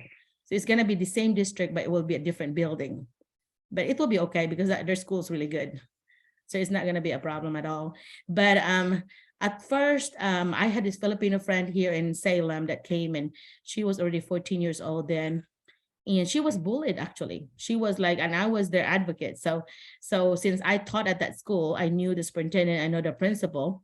And so she told me, and she said somebody was pushing me in the cafeteria and telling me to go back where I came from. You know, that's a really big thing. You know, that's a really awful thing for kids to do that. And so when she told me, I called the principal immediately because, of course, the parent, I had the permission from the parents. Is that okay if I call for your behalf, you know, on your behalf? And so then I called the principal. I said, hey, are you aware? I said, well, when did this happen? And I said, well, it happened today. And can you please look at whatever time? And so he looked at the camera, because there's camera there in the cafeteria, and he saw which kid it was. And I said, well, I hope you take care of that, because we do not want this child to want to go back to the Philippines because she just arrived. You know, I want this child to succeed, because she was like she didn't want to go back. Y'all want to go back. They're awful, you know. And so I said, we'll have to give it time, because in school, I know the principal's going to do something. They cannot tell you what they're going to do to the kid, but they're going to do something. And so, and you cannot ask either, what did you do to the kid? You cannot. It's a FERPA thing. It's a privacy rule. They're not supposed to tell you. But something happened that, you know, intervention happened because this kid did not bother her anymore. And another thing they did was they actually moved the older sister's schedule to match her lunch. So they actually were eating lunch together, you know. And so so anyway, so there are some different things here in America that you have to adjust. And I know that for teachers, that's why I play a role in that, because I go to schools. I am a consultant for these schools, and I actually go to schools, and I actually would either do a model teaching. I would teach in front of the students and kind of show you how that discipline needs to look like. And then, but at first I observe you. I observe what are your strengths, what are your weaknesses. I use the same standards that your principal would be using. And I have this form I made, and I would actually put your grows and glows. And so you know exactly what you're so good at. And I'm like, well, you might want to need to work on this.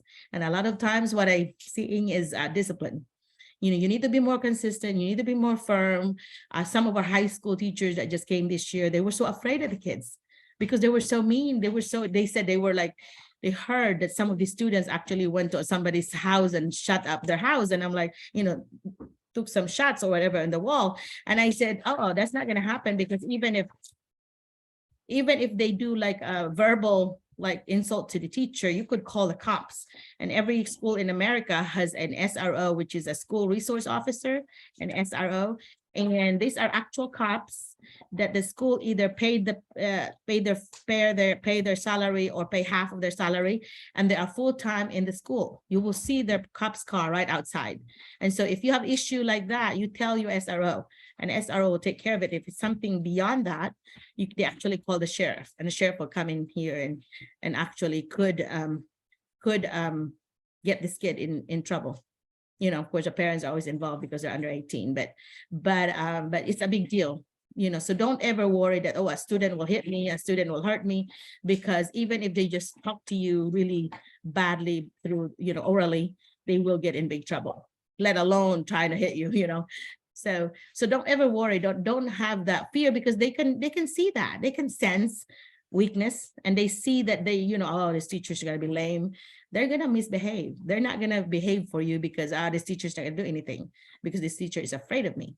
And so it's all in the confidence. I'm only like 4'10", I'm very short, but when I stand there, I don't care if you are 6'4", you know, high school, you know, you are a senior, you're about to graduate. I am gonna be talking to you like I would another adult, but I am gonna show you respect, but at the same time, I mean business. You're not gonna be messing around with me. You know, so of my 30 plus years of experience in education, I have not had any issue with discipline.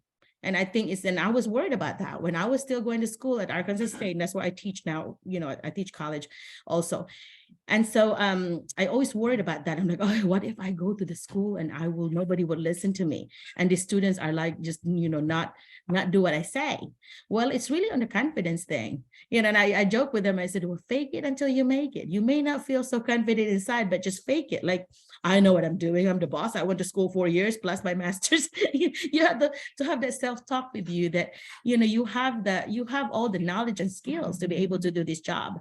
And so do not let this teach, you know, as kids, it's like adults in small pants, you know, don't let them kind of intimidate you, because especially in high school, because, you know, the teacher is usually the shortest one in high school. You know, Filipino teachers, they're the shortest one because these kids are like really, really tall.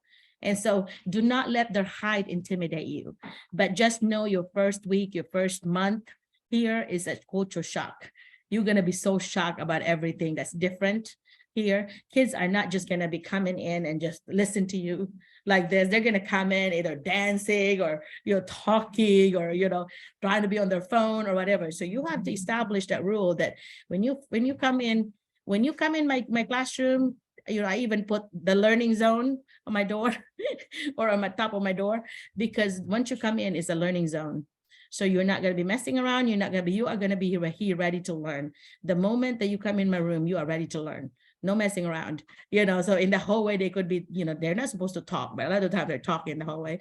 Get that all out of your system, because when you come in my classroom, the moment you come in, I already have a do now or a bell ringer on the board ready for you. Or if there's a paperwork with it, it's already on your desk, and I'm expecting you to do it as soon as you come in, and then I'll do the roll for, without calling their names. I'll just go in the computer and mark who's here and who's not. And to help you with that is have a sitting plan. So you know who's missing, without calling their names. Calling their names is just a bad thing. You do not do that. You're wasting time. So then once they are on and doing that, and then when you get done, then, okay, you have 2 more minutes. I want you to finish your do now, because we're going to check it. And I always graded it. A lot of times it's because I was a literacy teacher, I would ask them a prompt, like, tell me the most embarrassing day of your life, or tell me in the future, what would your future be like, and all this. So things like that I want to know more about them, because knowledge of students is so important. You want to know about what they're thinking. So I would like to just come up with prompts like that. Or the most important part is if you make your prompt be relating to your topic. Maria was really good about that when she did like Holocaust. And so Holocaust, about the Jews being persecuted by Hitler and all that.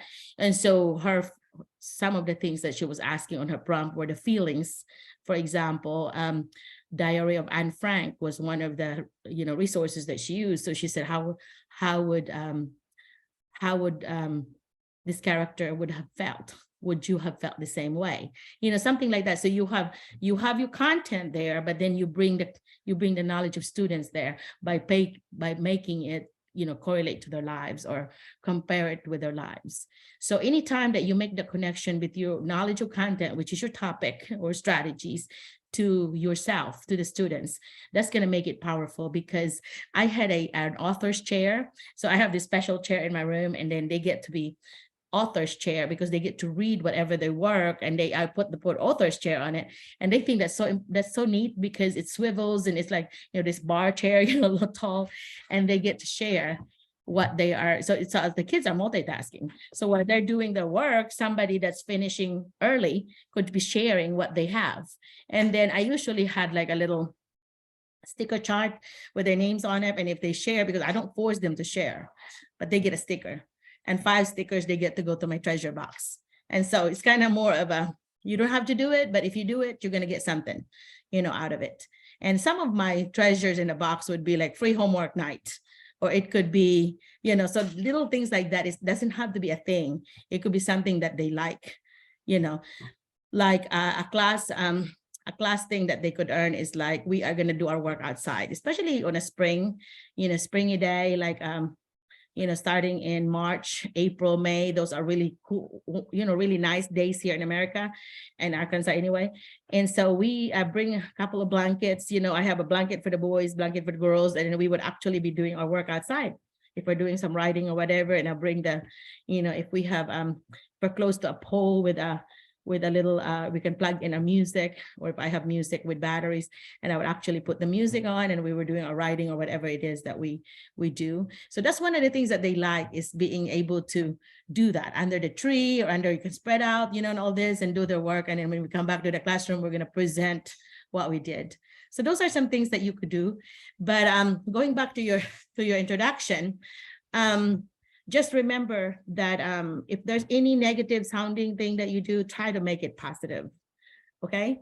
So because you don't want them to think, oh, this teacher is going to be negative. This teacher is going to be a fixed mindset. Fixed mindset means that you're not a growth mindset. You are negative. You are a negative Nancy or Marites, and so you don't want that. If I'm an administrator and I am interviewing somebody like with a Marites, attitude, I would not like that. I would not want you in my staff. I would not want you, like a rotten apple in a basket. I do not want you rotting everybody else. There was a story that I like, that there was actually a crab.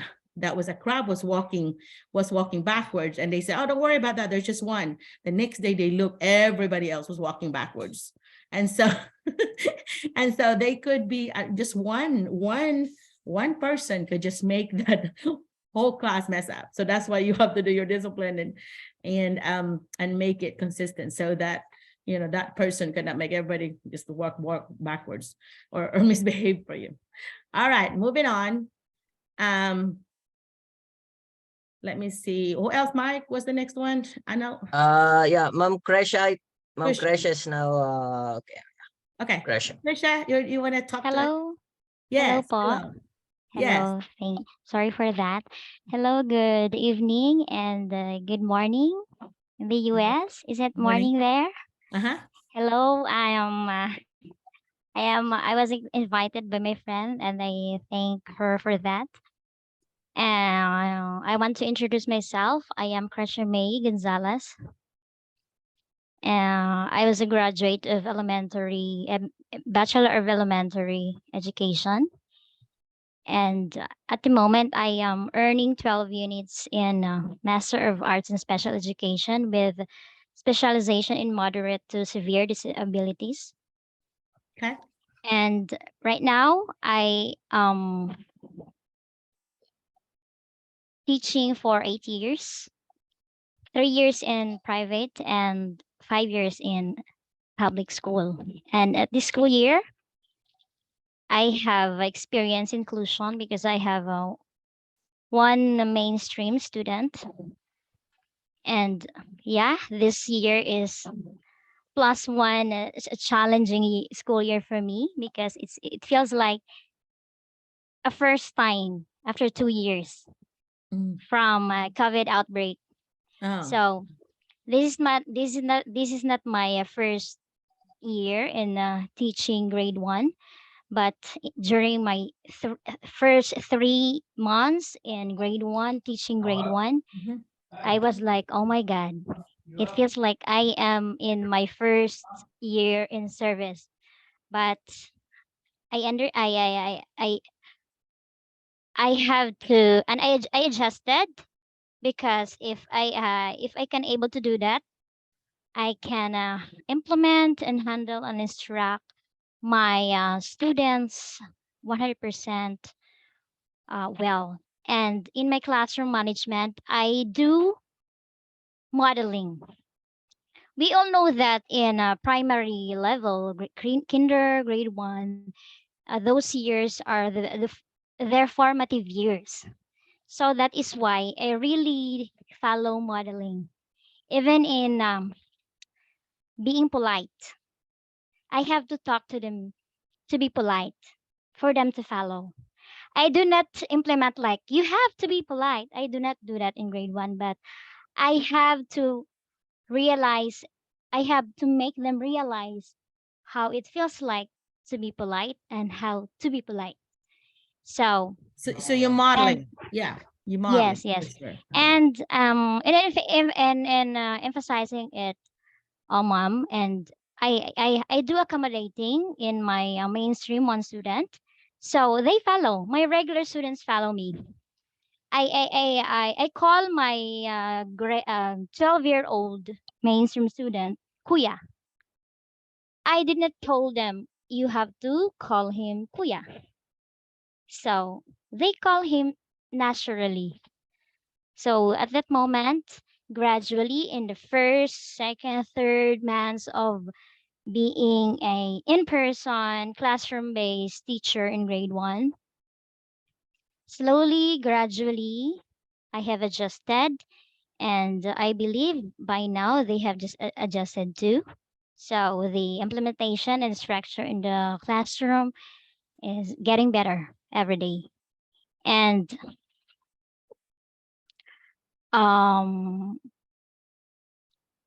I have trainings in TESOL.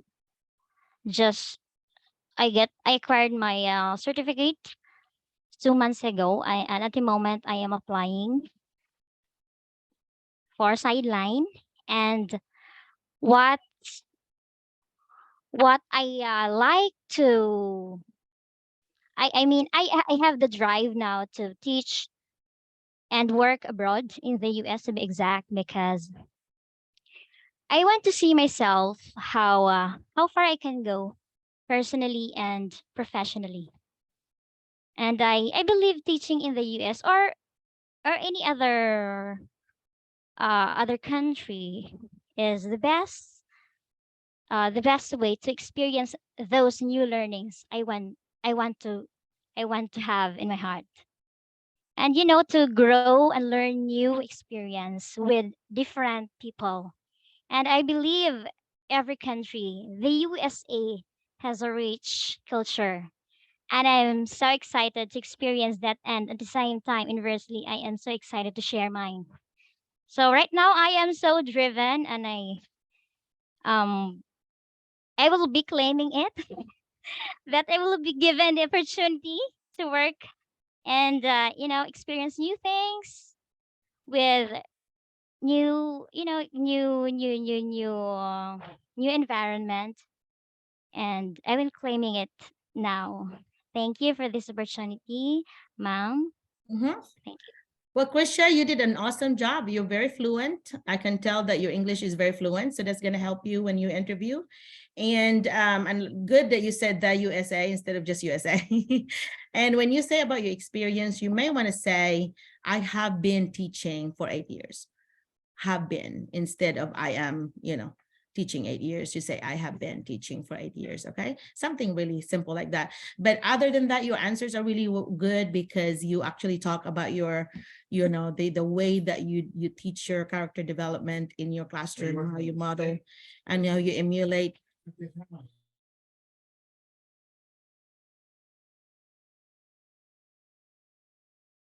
Hang on, my family's over here talking really loud. So anyway, so how you how your student emulate, and because you model what the behavior that you want them to do. And I think that's really powerful to me because sometimes teachers will say things, but they're not doing it. And so do as I say, not what I do. And that is not a good thing. You should, they say walk the walk and talk, walk the talk or something. So you need to whenever you say something, that's what you should do, because the kids are not really watching, are not really listening to what you're saying about what to do. They're actually watching you and copying what you're doing. So anyway, so yeah, I think you should do well on the interview. And I like that you said something about your experience on inclusion and the TESOL. I think the TESOL certificate, you might want to use the word ESL. Yes, I have my ESL certification, and I'm currently looking for another opportunity to use it. Another opportunity to use it by, helping like Korean students or Chinese students or whatever. And they call it, instead of sideline, they call it side hustle. So, and then instead of saying, I have 12 units, you might want to say, I have 12 hours. They don't know the word units here when it comes to courses in college. They would say hours. So I was really, when I came to the US, I had 88 units of, college hours. And they said, you mean you have 88 hours? And I said, yeah, okay, I have 88 hours. And so they don't say units. Okay. So anyway, all right. So thank you again, Krisha. Any comment for me before I move on? Thank you po, ma'am. Those comments from you will be embarked in my heart. And I'm looking forward to more seminar with you, ma'am. Yeah, okay. Well, yeah, feel free to apply to attend again, and make sure you turn your camera. I'd like to see your pretty face, live. Okay. Yes, ma'am. The next would time like I to see will. everybody. Yes, perfect. Okay, who's next? Mike, who's next? Miss Love. Okay, Miss Love. Miss Love. Oh, is that Love the first name or last name?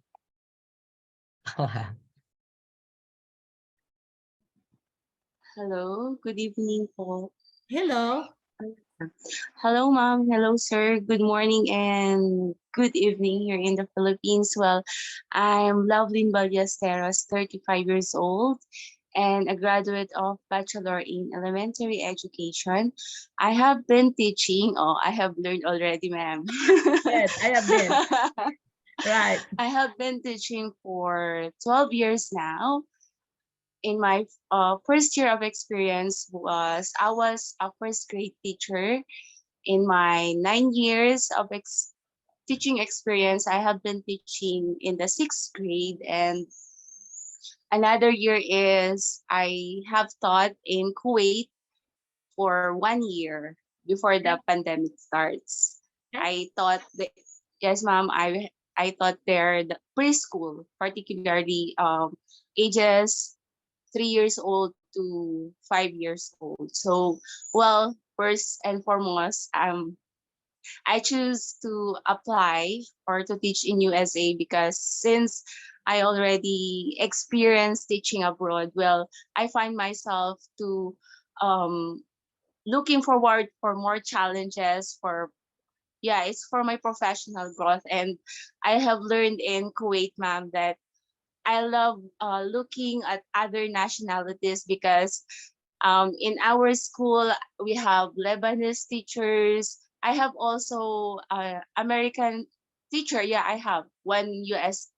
American teacher, and I have also an Egyptian teacher, different nationalities. And with that, I have learned a lot to adapt to the different cultures they have, to adapt to the different foods. Yeah, and I love doing that. I love having challenges.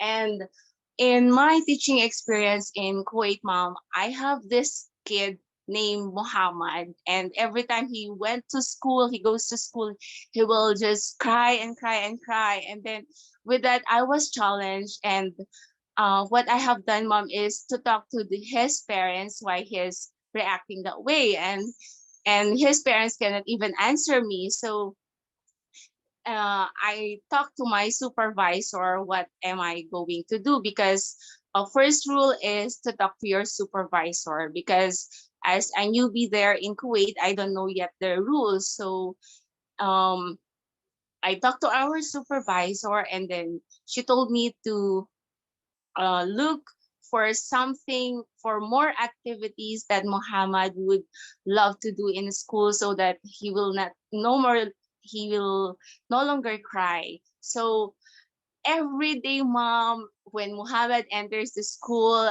I will get him in the gate and I will put him in our room. There's a table inside our room and there are manipulatives there, and I'll let Muhammad play so that um every time that we have our lesson, Muhammad is in the table, and when he is already settled, that's the time that he will join the class. And after, I think that's 3 months, I was so blessed and I was so grateful that Muhammad is no longer crying, and that his parents already, one time his parents went to our school and they looked after me and they said, Mom love, thank you so much for taking care of Muhammad. And really, mom, it's my honor, it's my pleasure, and really it's the price of being a teacher. If you really love your job, if you really love your kids, that's the time that you can do everything for that kid. And well, challenges are everywhere, challenges are every day, and I'm up to it. Yeah. And I'm ready to face it. Very good. Yeah, it's all, obviously you're very fluent also. And why only 1 year in Kuwait though? Why did you not do more than 1 year? Because mom, it's already at exactly when I'm already 1 year in Kuwait. That's the start of the pandemic, and our school was closed, and the owner of the school talked to us, and they will not allow us to work to other school, and yet they didn't provide us the salary. So we already decided to go home, ma'am. As of the moment, ma'am, I'm back in the field for 2 years in the Department of Education, ma'am. Okay. Instead of saying the word Department of Education, you need to say in a public education, because Okay, that's confusing to us here, because the Department of Education is actually like a entity in the state that takes care of education, but they're not over education here. It's actually a local based leadership. Instead of in the Philippines, it's like everybody's under the Department of Education, you know, and you say that you work for the Department of Education. Here you say, like in Salem, I work for Salem School District, You know, I don't say I work for the Arkansas Department of Education. I did work for Arkansas Department of Education, but I did go to the office of Department of Education in Little Rock, and I worked there in an office there. That's different than you working in a public education. And because everybody, you know, would be working in some school. So you say, I work in a public education in Manila or in whatever. Okay, so that would be, That was that would be good, clearer ma'am. maybe. Thank you. Okay, yeah, no problem. And also, instead of saying like, I look after, I mean, the parents look after, you might want to say the parents commented when they came or something like that. You know, and it's obvious that you did such an awesome job with getting Muhammad to get used to this, you know, the 3 months. And it was so good that you were very responsive to his needs, you know, and here,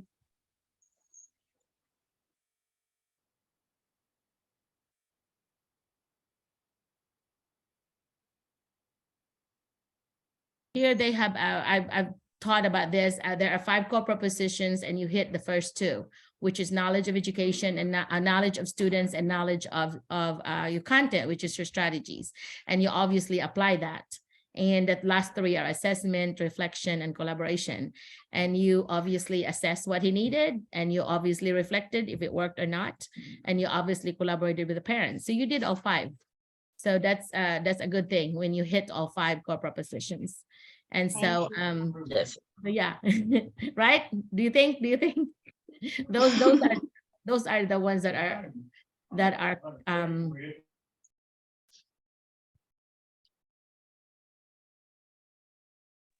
sorry. Those are conversations here. Those are the ones that I always mention when we have our Zoom, right? 5 core propositions. Okay, any comment before we move on to the next person? You need to, in your classroom, for example, when you do your presentation, anybody does presentation, you always need to have some kind of feedback. And that's what I'm trying to model here, that when somebody does some kind of presentation, you have some kind of feedback or validation from someone. You need to, you know, like how I model it, like, oh, I like the way that you're fluent. I like the way you did this. I would love for someone to do one statement telling, was it Krisha, right? The last speaker, about something about what she shared.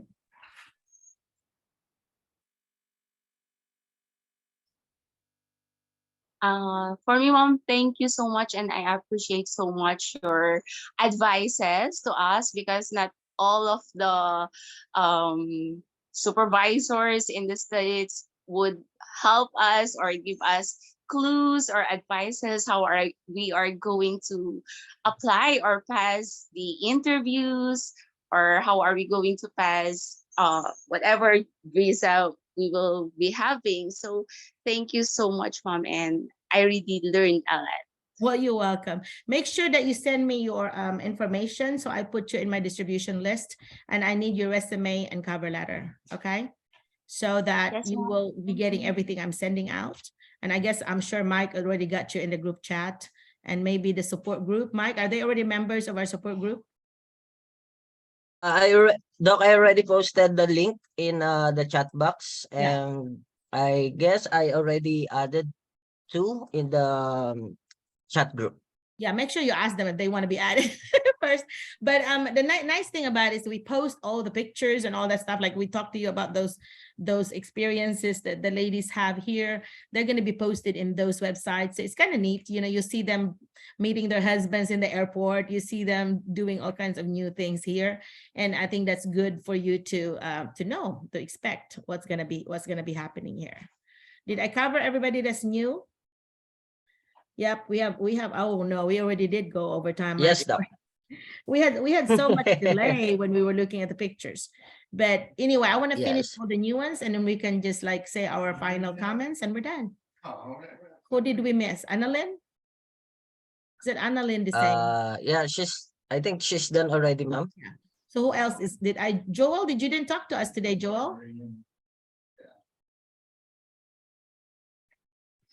Hello, good evening. Good evening, ma'am, here in the Philippines. Well, and it's good nice to morning see there. you again. Yes. Yes, nice to be back here again and learn something new from the speakers as well as our our speaker, Dr. Merlina. And of course, hearing all those words and discussion coming from the speakers, I've learned a lot, especially what is Thanksgiving in the America. And uh, we have a relatives also here in the Philippines. In the Philippines, they celebrating Thanksgiving, but not that very festive and uh, very festive celebration in your place. Here we just say, they just say happy Thanksgiving, and that it's the end. Then it's good to see that everything there in your place uh, be yeah. Yeah. Well, it's gonna. Kinakabahan. Yeah. Medyo Joel, ako kinakabahan. yeah. Yeah. Well, Yeah. everybody's experiences will be different.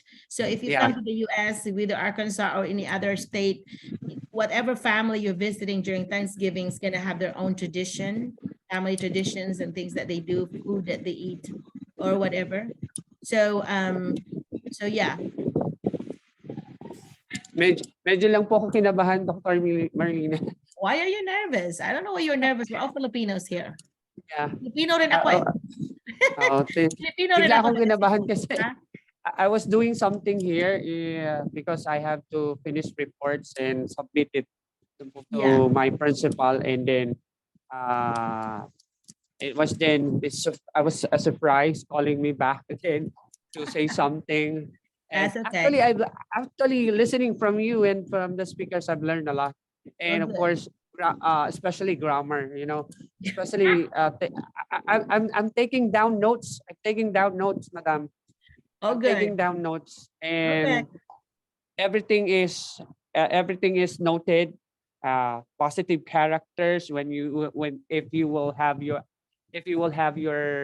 I'm going to have my interview with someone else or with our sponsors, and of course I've been taking down note also the correct grammar and everything. That's it. Well, good. Yeah. Well, that should be helpful because I think interviews will be happening starting this month will be happening because the visas are now available again. There's 65,000 visas available. So the soonest that you apply, the better. That's why those 30 plus people that came, they were the ones that were really on the ball. Okay. Yeah. So make sure that you yeah. I do hope Sir Mike will also post will also send all the thing that you have mentioned, all the agency that is legit that you have mentioned earlier. So I hope I can see that in our GC as well, for me to be updated. That's it. So Mike, did you post that, Mike, for me? Did you post? Yes, Doc. It's already there. Okay. So yeah, make sure that you do that and go to www.schoolspring.com, and all of the job openings in the US for education should be listed there. And check it every day because some people would be posting it there. And you can filter it. If you want Arkansas, you can filter it to Arkansas. And if you want other states, Florida or whatever, depending on what you like. If you like the beach, you might want to do Florida, California, Hawaii. So, but if you want, you can come Arkansas. Yeah. Anyway, I'm crossing my finger and hoping to work with you, Dr. Merlina. Well, thank you, Mr. Yeah, thank you. Okay, Mec, you're new too, Mec, or have I seen you before? Mec de Los Santos. Hi, Doc. Yeah, have I seen you? I've seen you before, right? Yeah, actually, it's my third. It's my third time to attend this meeting, Doc. Yeah. Okay, I'm gonna take a picture and put it there. Okay. And so anyway, so what's new with you? Actually, I just want to say that I learned a lot in today's session, and it's very inspiring to listen to a lot of success stories, I would say, for the teachers who are already there in the US. with their family, with their kids. It's very inspiring. And of course, we're all looking forward to be experiencing this kind of American dream. American dream is what they call. Actually, Doc, I really want to know as well about the classroom discipline that you are discussing a while back, because here in Doha, if you will allow me to share it with you, it's actually really difficult at first to have constant communication with the parents, because the problem that I can see, I'm not talking about all the countries in the Middle East, but only here in Qatar, because I was able to experience. I think they are like they are not allowing us to communicate properly with the parents here, because they want us to communicate only in Class Dojo. If you've heard that, it's like an app but not where above will that. Not above yeah, and it's beyond that. Yeah. sorry, Doc. Not above and beyond that. They want you to Yes, discuss yes, that. yes. And I can relate to Mom Krisha's experience a while back, because I don't have experience when it comes to students with special needs, and I happen to have one in my class, so I don't know how to address and to like communicate with her and to make her feel like she's included in the class, and to do things that the normal students do. Of course, I'm not professionally, and I'm not, how do I say this, I'm not the right person to tell or to diagnose her situation, but I really want to help her as a teacher, of course. And it really helped when the parent and the teacher communicate well, and not just in messenger or social media platforms, but in person. Yes, it's really very important for us to work together, because the main problem that I faced here, actually, Doc, is that the parents are in denial with their child's problem or situation. They don't want to accept that the child has a problem. So this is very, very difficult for me as a teacher, because how can I address the problem if the parents are in denial with their situation, with the problem of their child? So with different strategies, with different types of motivations, with I don't know how I will communicate with the child, because physically you can tell the behavior, you can also tell that there's something wrong with the child. So I'm trying all my best. I'm trying to research, I'm trying to Google every single maybe solution that I can give or I can help her with. But what I have discovered is that the parent should be ready to accept that the child has a problem, and that she is really like all out in giving her support as well. Right. So yeah, in that case, we were able to sort out her behavioral problem. At home, I believe they were able to get a specialist, or I don't know if it's a specialist or a doctor, but they call it a shadow teacher. I don't know, but there's some improvement in her behavior. And this is what I want to ask you from last time, that I wanted to ask, because how can I, like, for example, if I will be given the chance to teach in the US, and if I will have this kind of students in my class, and I don't have the background, I don't have the education in order for me to know and to assess and to address this kind of students, then how will I be able to help them and to be an effective teacher? I think your So first, that's your resources in school would be the past year's teacher would help. and another one would be your special ed teacher herself or himself. That's your best resource, because then you can look at the IEP, what works and what, because you as the current teacher, you're going to have some kind of IEP meeting with them anyway, because I think, was it the first 30 days or something? You have to have met with the committee and to make sure that you are aware, all the teachers are aware of the modification and all the things that you have to do with the students. So everything that you ask you should be on the IEP. And if not, you should be asking the special ed teacher. Like, I noticed this needs to be addressed. How do we do this? And so I think your best resource in the classroom would be for you would be your special ed teacher and the special ed coordinator for strategies. What do you think? Any of your special ed teachers here or people with master's degree in special ed, what do you think about, what to tell her? What do you tell Meg? Doc, I just want to to say that in my school, there is no special education teacher in the school. So basically, the admin would like me to attend a particular training or something like this, but I only have one student, and there's another student who's like this situation in another section, and they want us to attend to a particular training. So I don't know if that will help me, and because this school is for normal kids. There are schools here in Qatar who caters this kind of situation and this kind of needs. So the main problem is that the parents are not they are in denial of their students, their child's situation. So if they will try, and they will just try their best to find the right school for their child, I believe the student will excel, because she's really very good in maths.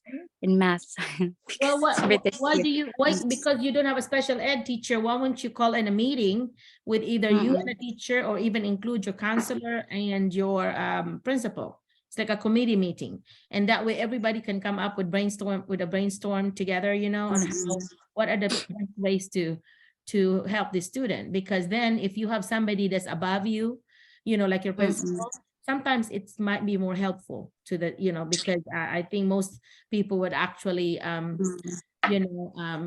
seems to be more focused if there is another person above a teacher. I noticed that when I'm attending, like as an administrator, and then the parents are there, they seem to be like much more responsive, is what the teacher was saying, that, oh, I'm so glad thank you for taking the time to attend this meeting, because it seems like I was able to get more results because you were there. Okay. And also make sure you talk to the teacher from the previous year, because that teacher has had 1 year of experience with that child. So she or he may be able to share with you some things that they have tried and worked, or tried and did not work. So that way it will save you more time. That's what I would do. But in order for you do, I have done it where I actually had I always had a communication notebook, but if you don't do that, do a communication notebook with parent and child and you, that way every day you write something there, and the child could write something there, parents could write something there. So even though they might not want to come to school, whatever, but you have that constant communication going. It doesn't have to be every day either. You can do it every other day, twice a week, whatever. But I always did mine every day, because my students were writing every day the last 15 minutes of school. They have to do the reflection, what went on to that day, what are they looking forward the next day, what did they learn, the special things that happen, things like that. They always did that, so the parents always have a clue of what happened to their child's day. When I taught elementary, I did that. High school, I didn't do a daily one. I did like twice a week, we wrote on it. And in that way, they still are able to process their thinking for the week. Like, for example, if we're doing projects, we always had projects. For example, if we had the science fair project that week, and they're going to be talking about the process, like, I'm really struggling in this, or I'm really struggling on getting my my test, I have to do different tests and they've not been what I expected, or we've been successful as a team, things like that, because it's always more of a reflection of their week, and then at the end do a goal. Next week I hope that end it with a goal. So if you do something like that, and I don't know, what grade are you teaching? What Year grade? 3, Doc. Grade 3. Year Okay, they 3. should be able to write now. You might just expect one sentence or whatever at first, and then later on build. Because at the same time, you're also helping this child's writing skills. You know, at the same time, it's actually authentic way to communicate or to use writing, because you use writing to get your ideas across, and you're getting your ideas across the parents. You know, and the parents will come to expect it. You know, like if they don't like, oh, I didn't get my, you know, so-and-so's communication notebook, you know, and all that, whatever you call it. And we always call it a communication notebook. But so they will expect it. And now that you have a way now to get your message across back and forth without you having to, you know, like, oh, I need to meet with you, because that one is powerful, because their kid give it to them. Like, oh, this is what the teacher wrote today. You know, and if you, of course, if you have to brag on something great that this child did, make sure you do that. Excuse me. Make sure you do that. Okay. So I hope the best on it. Anybody else that had special ed you know, major here, can you add to my advice? Anybody, Mike and classmates? I think Miss Kresha, ma'am, she commented in the group, in the chat group. Okay, what did Chat group, in the chat box. Go ahead and Ma'am Kresha. Okay, what did you read? Go ahead. Can you go ahead and read it, please? She mentioned that you can do accommodating format like that. She said. Yep, accommodating format. Yeah, and that would be part of the IEP, right? You how do you accommodate, right? You're gonna have to be to put down there how you accommodate the students, and how do you you know, just change up something for the student to succeed in your classroom.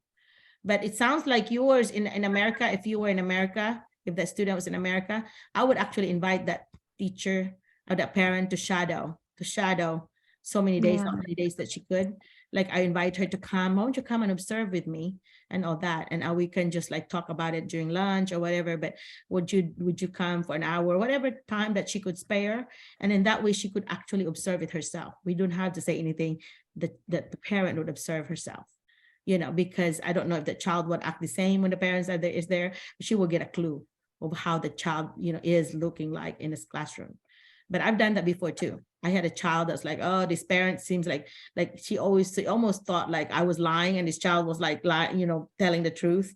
When I said, why won't you just come Monday? I want you to come, you know, whatever. We are going to be 10 to 11. We're going to have this, you know, active science, you know, class.